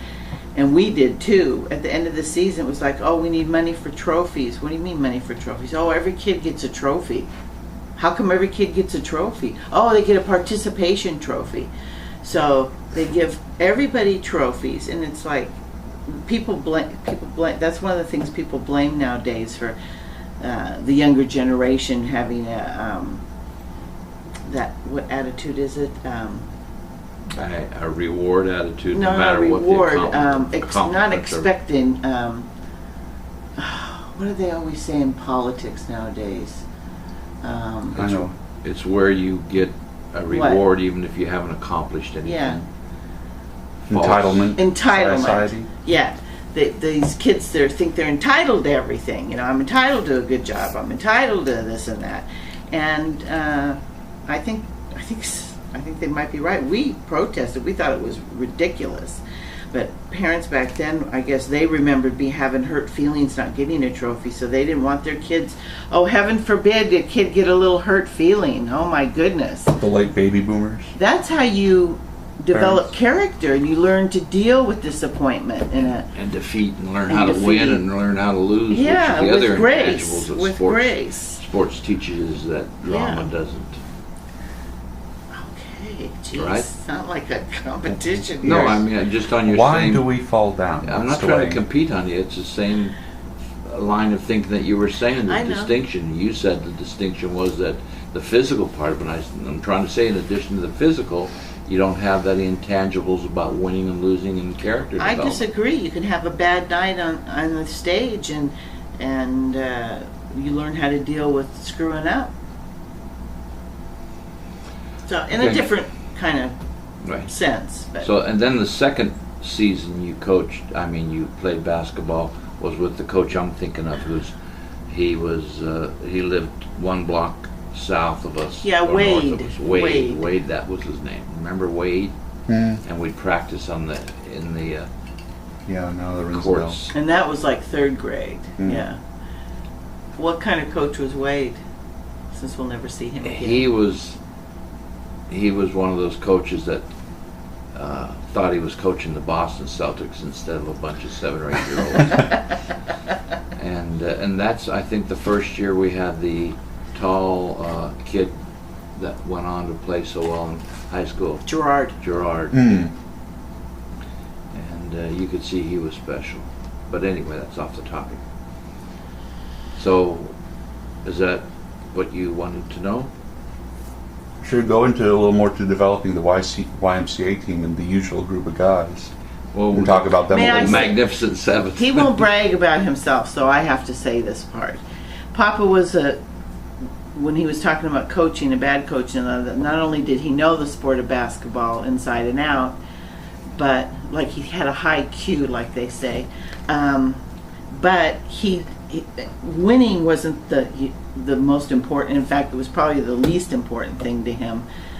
He wanted the boys to learn how to play the game and have a good time and make it fun. And because of that, the parents that gravitated towards him as the coach were super people, were really good people, because they had the same idea with their kids. Higher intellect. They were higher intellect people. They weren't, winning at all costs and screaming and yelling. And That's a great foundation for the development of the Magnificent Seven. yeah. So they kept asking for Papa as a coach every season, and it became the same group of boys. The first season we got Michael, Harold, and the father of Elliot. His mom came to the practices to watch me carefully, and I think because of her, they spread, and we got Tim and Eric and Jesse as a result of what I was trying to show and teach. And within a few short years, we didn't have necessarily the best team, but we had a great group of kids who all went on to be successful. Highly successful. Yes. Yes. Talk a little bit about the kids. David's an attorney now. Oh no, not now, but then. Then. They were all personalities. Jesse was perhaps the most quiet and the best athlete, but all of them very, very coachable, very likable, not a mean kid or a aggressive kid. The funniest was Tim, obviously. And I can always remember him giving Justin's dad a hard time, and Justin's dad thinking that... Talk a little bit about Fred. Fred was the different parent. We'll talk about Fred because he came in later with Justin. Yeah, he came in later. Talk about just Tim by himself. Well, Tim was just a mile-a-minute laughs. Again, he wasn't the greatest basketball player per se, but he was a good kid, good-natured, and just a comedian. Just a funny kid. Eric was real quiet, compared, relatively speaking. He was a little chubby kid that wasn't skilled basketball-wise as the other kids, but he had a good attitude. He looked like a chubby version of the kid from The Christmas Story. Yeah. Yeah. Every kid was special in their own way, and to me, all kids are special. But these kids were very special personalities, and all of them extremely smart. Michael, you couldn't find a nicer kid than Michael, I don't think. No, Michael was just a sweet, sweet boy. He went on to be a tax attorney. And did you talk about David at all? David was... his parents were a little more difficult than the other parents. They were a little more skeptical, but I think after a couple of years they began to enjoy what we were doing. And David was Tim Olize's close friend. Tim Olize? Tim Olize. Tim Wells. That's a blast from the past. Yeah, he was a former pharmacy student. Didn't know a lot of Tims. Only knew 3-4 Tims in my life. Tim Lake, and David were close neighbors, so they hung a lot together. And they David both was the attorneys. Quiet, sharp little wit type kid. He didn't say a lot, but when he did, it was witty. Whereas Tim was very outgoing, ebullient, joking around, giving everybody a hard time type kid. Yeah, he was a writer for his newspaper, and you could see why. He was very witty with his words and real quick at a comeback. And Justin Schlegel, who joined the group later on, Who I'd known since preschool. Yeah, he's one of the preschool friends, James's. His dad was a little different from the rest of the parents. Well, before we get to that, let's finish our kids. Okay. And one was Laura. Laura Harold joined the team. Oh, yeah. Only female to play in the YMCA league. We had 2 girls. There was another girl, remember? Yeah, we had one after her. Not after, at the same time. Same time. Who was the left-hander that was a real good Yes, athlete. Yeah. they played together. Yeah, I can't remember who she was, but she was a good little athlete. And I remember Laura's mom, Nancy, coming to you and asking you, and she was a little kind of nervous to ask if she could play in your team because, you know, she wasn't very good. And you were like, that doesn't matter to me, sure. And she had a good time, Laura, I think. And she's turned very successful as well. She's a teacher. Who else are we missing of that initial magnificent? There's I can't remember his name, but he had like a Beatles cut, but he was blonde. Kind of strawberry blonde, Yeah. a little red to it. Yeah, you used to have to pick him up quite a bit, remember? Yeah, because He went to Troya with me. Yeah, he had a lot of family a problems. lot of family problems. Yeah, he was from a broken home. And he didn't play he played for a while, but he didn't play the whole time. Yeah. Let's talk about a more serious topic. Mom will lead this discussion. It was already hinted at. Papa's medical issues that came up that time. Briefly, if you don't mind, please. So I touched on it that he had his first bout of blood So clots. describe what happened. Okay.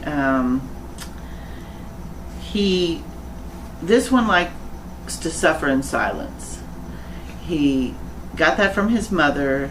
You should always suffer in silence. You shouldn't tell everybody your woes. And Will you quit with the self-analysis? And apparently that leave that to Randy. that bleeds into your spouse, which I think She is agrees. ridiculous. So anyway, unbeknownst to me, he had been having this problem with his leg. His leg hurt. He finally, when he tells me about it, I know it's pretty bad, or he wouldn't mention it. And he's trying to figure out how he did this to his leg. It's so sore right here. I played tennis, but that was a week ago. I don't know, maybe I strained it. He had all these theories. So we started icing it, and we were icing it. And it seemed to be just getting worse. So finally I said, you're going to go to the doctor. So we went to the doctor, and we had a doctor who was an older fella, and he was very conscientious, but he was seemed like he was unsure of himself. But he says, well, we need to do three things. We need to do a stress test. We need to do some other thing, and we need to have a sonogram done. But we should do the sonogram first. So he said, I'm sending you right across the street, and we'll rule that out. See what's going on in there. So we went across to the Thunderbird Hospital. We got in there. The lady laid him down on the gurney. The sonogram showed that I had clots in my body. Can't you just say that, baby? No. No. So anyway, they wheel him in to do the sonogram, and she says to him, well, you have a huge blood clot in your leg.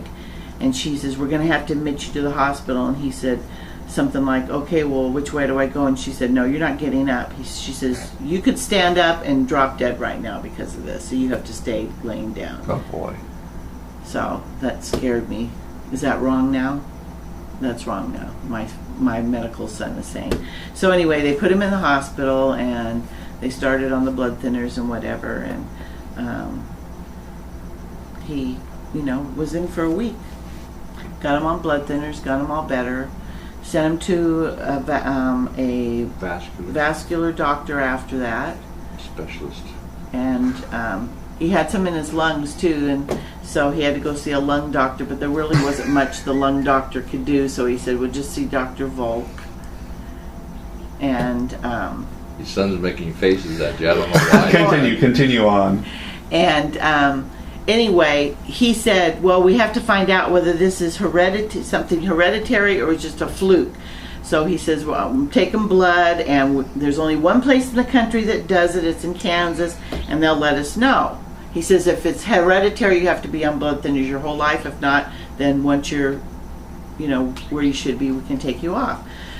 So it came back that it wasn't hereditary, so they took him off the blood thinners, and he went on for, do you want me to continue with this? He went on for a couple years, and then it was, several years, because Yeah, it was only a couple. I don't remember how long in between it was, but then you started telling me that you were having a hard time breathing, that just walking from the car to the office, you'd be out of breath, and I was like, oh my gosh. So back to the hospital we went, and this time he had blood clots all over in his lungs and his legs, and Dr. Volk's words to him when he walked into the hospital room was, well, you should have been dead twice now and you're still alive, so let's get you better, Consider and blah, yourself blah, blah. lucky. So, yeah, consider yourself lucky. And I said to him when we went in to the thing, I said, I thought this blood test that we did would show that it wasn't hereditary. And he said, well, the test was wrong. That's what he said. So he says, you're going to have to be on blood thinners the rest of your life. And so he's been on blood thinners. And lived happily ever after. Yeah. Now let's talk about Mom's illnesses. She's had some major problems too. Didn't we talk about them already? With What? Trying to have you? Yeah. Yeah. Is that What what about your foot? Oh, The yeah. infamous foot when accident. I broke my foot. That's not a major health It scare. was to me. I had to take care of her for 6 months. With plantar fasciitis. 3 months. No, 3 no, months. she broke You it. had plantar fasciitis. I know you had to take care of her with plantar fasciitis. Is Oh, that yeah. really worthwhile? I'm just trying. Someone to broke her foot? Who doesn't? Well, we talked about you breaking your wrist. I know. Do you want to talk about you breaking your foot? Well, Let's talk about the many accidents of Mama Libbon. accidents. Yeah, she was tripping, it seemed, nearly every other week. Well, that's just before I broke my foot, probably. Well, part of that was I was in the, I started working in your law office, actually in your law office, not from home. And we were leaving for lunch or leaving for the day, I don't remember, and I had these platform shoes on and we're walking in the parking lot and I stepped on a rock and twisted my ankle and went flying. And my husband got me up and everything, and Joe Causey was with us and he gave Papa a hard time. He said, this is why I always take my wife's wrist whenever there's rocks around. Do you remember him saying that to you? And so Papa just looked at me and said, I think you shouldn't wear high shoes like that anymore at your age. So I did. I quit wearing shoes like that. Because I fell once on a walk too. Stepping on a rock again. And how'd you break your foot? Vacuuming the stairs backwards. Vacuuming the stairs backwards. Papa was right there with me. He was holding the vacuum. Because I thought I was on the landing. So I went just a step back, but it was actually another step. And when I stepped back, I don't know exactly how it happened, but I knew right away I had broken it because I heard the bone break. It shattered, it didn't just break. And fortunately for me, he was there and he wouldn't let me step on it. And we hopped down the stairs, and he had some pain pills left over from dental surgery, and he said, here, take these two. I think they were Vicodin. And we went, and a good thing he did, because we went to the ER. It was Columbus Day, and I didn't see anybody for 5 hours. So if he hadn't given me those pain pills, I don't know what would have happened. And so we finally had it x-rayed there, and the guy says, he comes in and he says, well, you're going to need surgery. You shattered this bone. See, this bone right here is shattered, and so you're going to need surgery. Here's a list of orthopedic surgeons. Go home and call some tomorrow. Oh, it's not all he said. We did the right things that we knew already to keep it elevated, to stay off it. Right. And he said, and I told him that I had taken 2 Vicodin, and he says, well, I'll give you something stronger, Percocet. So I said, okay. So took that. But the problem was the next day when Papa started calling the orthopedic surgeons on the list, not one of them dealt with feet. They're also specialized now. They only do hands and wrists or knees hips or whatever. So there was one doctor that did him, but he couldn't see me till the first week of December. There was one well-known doctor. Well-known doctor, but he couldn't see me till the first week of December. Okay, I have a broken foot that's shattered, and he can't see me for 2 months. And the nurse who was talking to Papa at that office, she says, but he has a new associate who just finished his fellowship with us, and the doctor thinks very highly of him. He could see her. So. Her? Me. The nurse was talking to me. Okay. The nurse was telling Papa this new doctor could see her. Okay. Me. Oh, okay. And so Papa said, okay, well, we'll go. He was over in Scottsdale, right? Claremont, 3rd Avenue, 3rd Street in Claremont.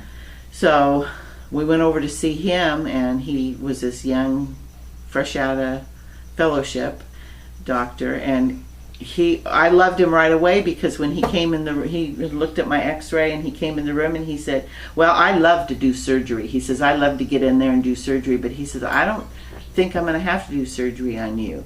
And he says, the bone is shattered, but he said, you can see from the x-ray that the bones are still laying in this right direction.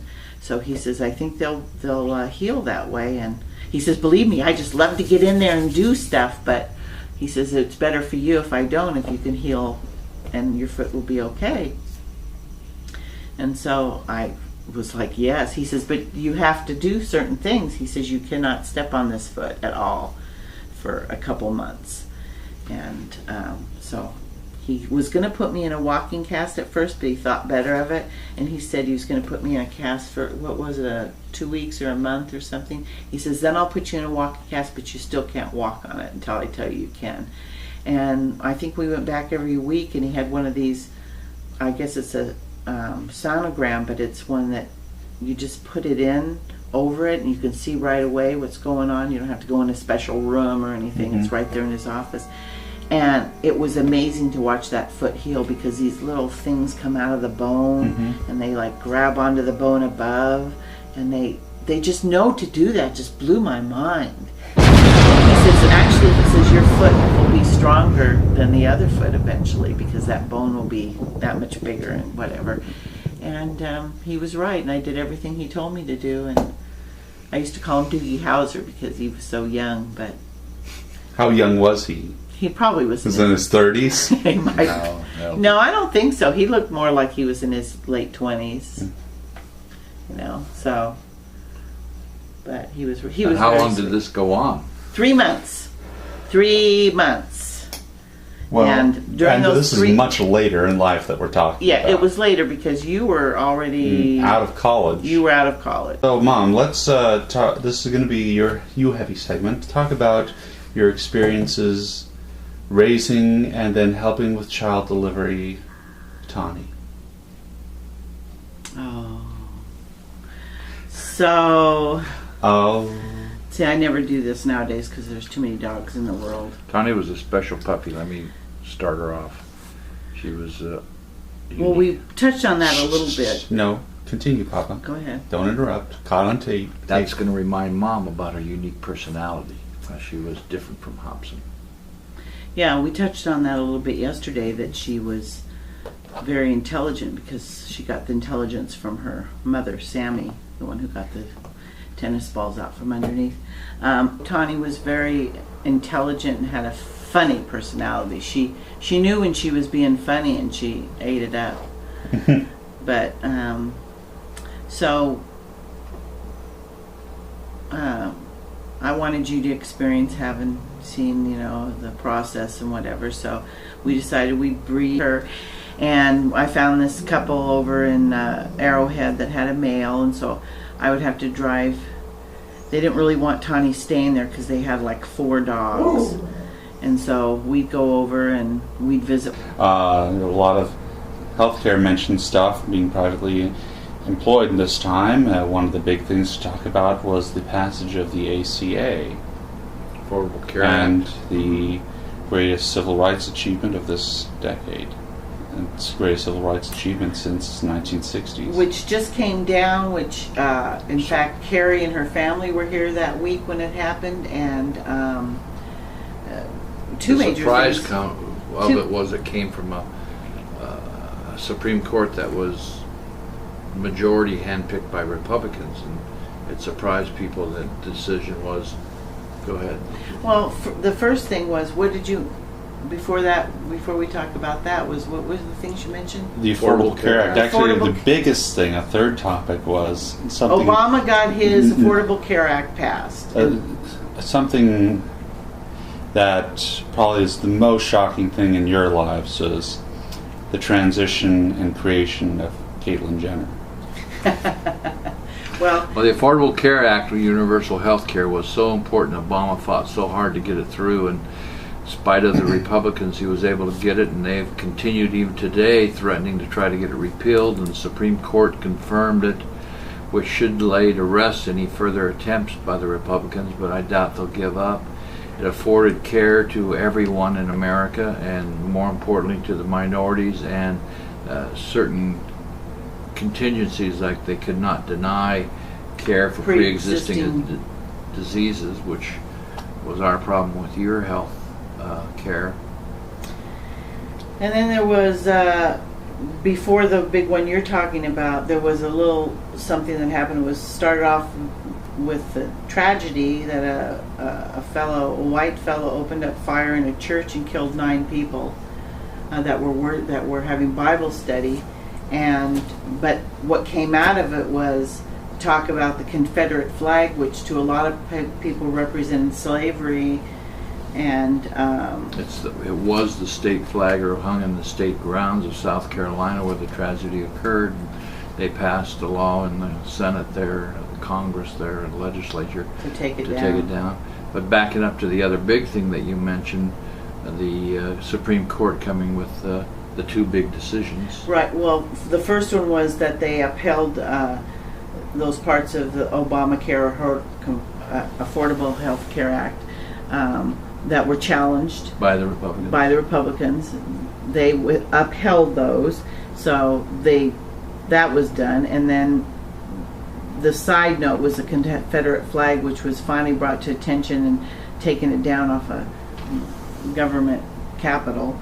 But the biggest thing was that the Supreme Court gave the rights for gays to marry across the land. It is now the law of the land that they have the same civil rights that is afforded to other Americans. And that was something I didn't think I'd see in my lifetime. So. And the Caitlyn Jenner thing was that there was a super Olympic athlete star named Bruce Jenner back in 1980. The 70s. Great physique because he won the decathlon, which required so many different tests of your body. He was epitome of maleness. And he became a celebrity both in the face of Wheaties as well as later on as a wife of the husband. Sorry, of slipped Kim there. Kardashian, who was it Kim Kardashian? I mean, Chris Kardashian, who happened to be the previous wife of one of O.J. Simpson's attorneys during his infamous trial. And they started a sitcom reality show that captured the attention of a lot of Americans. It's not sitcom, it's a reality show. Reality show of a lot of Americans. And their family that grew from him, both his 2 girls from a previous relationship apparently? No. He has 6 children of his biological children. He was married to one gal and had 2 children, a boy and a girl, and then he was married to Elvis's ex, not Priscilla, but the other one. And he had 2 boys. And then he married Chris, who already had 4 children with the Kardashian, Rob Kardashian, the attorney for OJ. And they married, and they had 2 daughters together. So he has 6 biological children and 4 stepchildren. But the gist of what we were leading up to is that recently Bruce Jenner made a shocking announcement. And that he was becoming a woman, that he was always felt like a woman inside, that he's a transgender. And he had the transition, and he's apparently totally transgendered now. And he is now Caitlyn Jenner. And he was voted the most courageous athlete at the ESPY Awards. That's ESPN Awards. And people think he's courageous because he's opened the dialogue. And a lot of people are learning that transgenders just aren't weirdos, that they're born this way. And I think he's helped a lot of young people that have the same situation that he has. So because of these court rulings and cases like Caitlyn Jenner, the United States has evolved into a better society in spite of the Republicans and the Tea Parties and the religious nuts. Another thing we didn't touch on the American Taliban, as Mom calls them. Another thing we haven't touched on is the marijuana, which when I was in college, marijuana was I don't know too many people who didn't try it in college back in the 60s and 70s, or late 60s and 70s, and even beyond that. And it's Now because of that it's always had, I mean, apparently watching these documentaries that marijuana was used quite frequently back before they made it illegal, and it was in a lot of drugs and stuff, and in fact it was in Coca-Cola. And this one guy decided that it was going to be his little platform, and he villainized it and made a film called Reefer Madness that said you'd go nuts if you did it and all this stuff. And of course kids in the 60s found out that wasn't the case. And now several states have legal medical marijuana, and a few states have recreational marijuana, Colorado being one, Washington, Oregon, Washington, D.C. And they're finding out there are many medical uses for marijuana now too, such as seizures in Children. And Still a controversial drug, but fought mainly by the powerful drug lobbyists. They don't want it to become legal, and the cartels, of course, don't want it to become legal, and they supply a lot of money. Let's talk about the last 5 years, because that's brings you up to the present, and probably the topic you've been itching to talk about the most. 2013, the greatest year of your life, when your son got married and graduated from medical school. I know, big year. But before that brief. But before that was 2013 when you actually formally proposed to Randy, and that was wonderful. And then that was May of 2011, and Nancy and I got busy planning the wedding, and that was so much fun planning that with her. And 2013 was, well, just before that, 2012, you and Randy were flying all over interviewing for residencies, and you had your bachelor party in January in Vegas. To you. And February, you and Randy got married in a beautiful wedding put on by the Hellers. And then... Well, what was your impressions of the wedding? Your impressions, baby. Yeah, you're just Not describing you're describing facts the Randy and that are James. not necessarily important. Well, like I said, Nancy and I did most of the planning because you kids were down in Tucson in medical school busy, and we'd go looking at things and run things by you when you came into town. But her and I did all the running around as far as finding the different places to show you guys, and we thought you would like the that one in place, and you guys didn't, and we ended up, where you did get the Camelback Inn. And so those 2 years planning it, especially that last year, was so much fun with Nancy. We get together at least once a week to go somewhere and pick out something, talk to the flower guy, or talk to the, of course the venues was the first thing we did. And then when Randy came down, going and getting her wedding dress, and all that was so much fun. And it was so sweet of them to involve me in all that, because they didn't have to. But they did, and it was nice, since I didn't have a girl of my own. To be that involved in my son's wedding was a special blessing.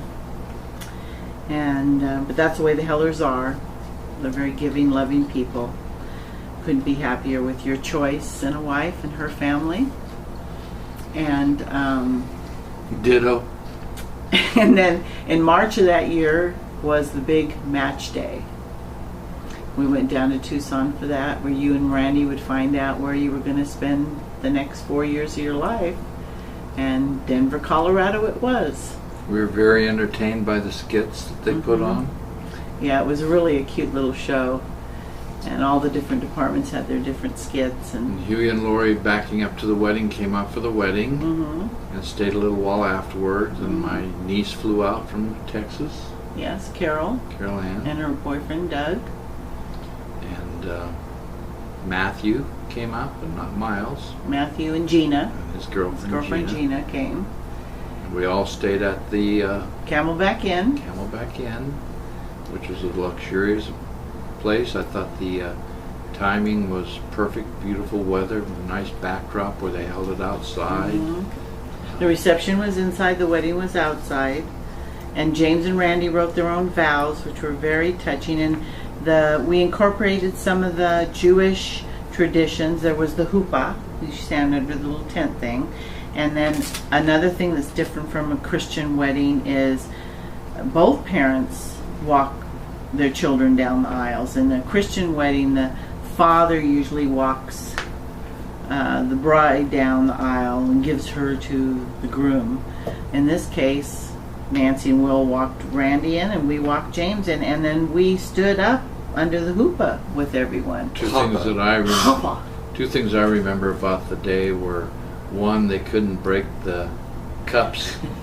That was another Jewish tradition. They kept in stomping the glass and couldn't get that quite. First it was Randy with that one, she's not heavy enough, and then James couldn't get them either because the ground was too soft. And the plastic was too They even elastic. had a piece of wood there to try to help it. They didn't have a piece of wood there. Oh, who had the piece of wood? There was no piece of wood. Oh, there wasn't. We just had to try and break it on the grass. And the second thing that's the problem. Should have had a piece of wood. But we asked them for that. They didn't provide it. That's right. That's right. I have a lot of memories from that day, but that was one of the things that I recall, and the other thing that sort of blew my socks off was the beginning of the reception where James and Randy danced and sang. And James sang so beautifully to her. People couldn't believe it was really him singing. They were like, was that a recording? Was that, But people who knew you knew it was you. Because I remember at Madeline's table, somebody asked that, and Scott especially knew your singing voice from theater. Yeah. And he said, oh, that's James singing. So they're like, oh, really? So that was lovely. And of course, we can't forget your speech. Yeah, we can. Yes, we can. And it was a great speech. I remember Mom being held up in that chair. Oh yeah, that was so much fun.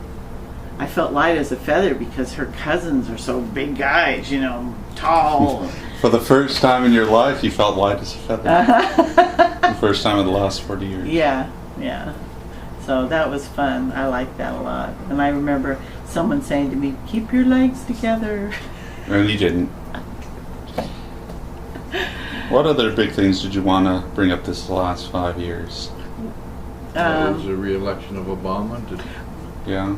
And you said about, don't talk so much about yours as our life, but during that time, our lives were revolving around yours. You, with all your things, your bachelor party, your wedding, your match day, and then came your honeymoon, and then packing up and moving to Denver. And I remember going over to Nancy's because you guys had packed up in Tucson, and I went over to Nancy's because you had all these wedding gifts you had left at her house, and we knew you had to fit those in the moving van, and some of them were breakable and stuff, so we just bought a bunch of that bubble wrap and wrapped up as much stuff and repackaged stuff as we could. And you guys came in the next day and packed it up, and off you went. I don't know if behind the scenes you knew how much work Mom and Nancy did do for that wedding and the move. I know you did a lot of work on the move as well too, but that going through those presents was arduous. And we've had a couple nice trips to Denver. Last year we went in March, and we took a road trip with you and Randy and went to all the ski resorts. Vail, Breckenridge, Timberline, is that Aspen. Timberride? Yeah. And I said Aspen. We didn't make it to Estes Park because... Telluride is what you're thinking. Telluride, that's it. I knew it was something like that. Fine. And we got, we were in Breckenridge, we were supposed to go to Estes Park the next day in the late snow, and all the skiers were coming up, and there was so much snow we decided to forego Estes Park, and we went back to Denver early. Mm-hmm. And then this year we went the first week of June, and we spent the whole week in Denver. We were supposed to go to Estes Park, but things happened, and we didn't, and so now there's like a little curse on Estes Park. Yes. We You have can't to spend make a week it. there. Yeah, we'll have to. Apparently One- there's not enough to do in a week at Estes Park. Anything else going on with me not here? With Not what? with me. Well, we found a couple puppies along the way, Yeah, but those backing up in Yeah. time. that's really backing up. Yeah, we talked about the cats, but we didn't talk about... Pippi and or the Petunia. golden retrievers, but we didn't talk about Pippi and Petunia that we have now that were both found by me. Pippi was in Real 2004. She was across the street in the lawn, and I befriended her and tried to find her owners, and she only weighed 12 pounds. She's over 20 pounds now. She looked like a little rat. She was so skinny. We've had her since then. And Petunia, 2 years ago, showed up on my front door. Sweetest little girl. We thought she was younger than she was. Turns out she had a chip in her, but her owners were nowhere to be found. And so Microchipped it. Microchip that they implant in dogs now. And so I transferred her ownership to me, and she's been with us for 2 years, and she's been a great little puppy. She's 11 now. We found out she was 9 because of they had her history at the chip place that she was born in, when she was born and where she was born and everything. And so she's a Rottweiler, and Pippi is a Jack Russell Terrier. Right. And so we have some cats now, and All of them are strays and crazy. and Gracie and Frankie are the 2 ferals that are now living in our house, and Care Bear's in prison in the garage. he's got the whole We garage lost, to himself. He loves MC it. recently, and they have the herd of a colony, as they're referred to, as the feral cats outside that Mom takes care of, along with the raccoons occasionally. Well, the ferals outside, you must know, have all been fixed. We trapped them. It's called TNR, trap, neuter, and release. And once they're feral cats, they're hard to domesticate. They can be domesticated if they have the right personalities. And so they won't have any more babies. And there's 5 or 6 of them that live out front that are living out their lives. I do feed them, but they don't have any more babies, so that's good. They're a little colony. They call her the cat lady. People say she's crazy just because she has a few dozen cats. But can anyone who loves animals that much really be crazy?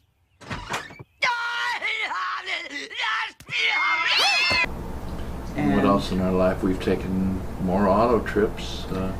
besides the one to Colorado, we've gone to California a few times. And we did take, when we took the first Route 66 trip from Chicago to Flagstaff and came home, then we decided we had to take the one from, we went over to California and visited family, and then we started in Santa Monica and took the Route 66 from Santa Monica, and speak, to Flagstaff. Which is the route of Route 66 from Chicago to Santa Monica.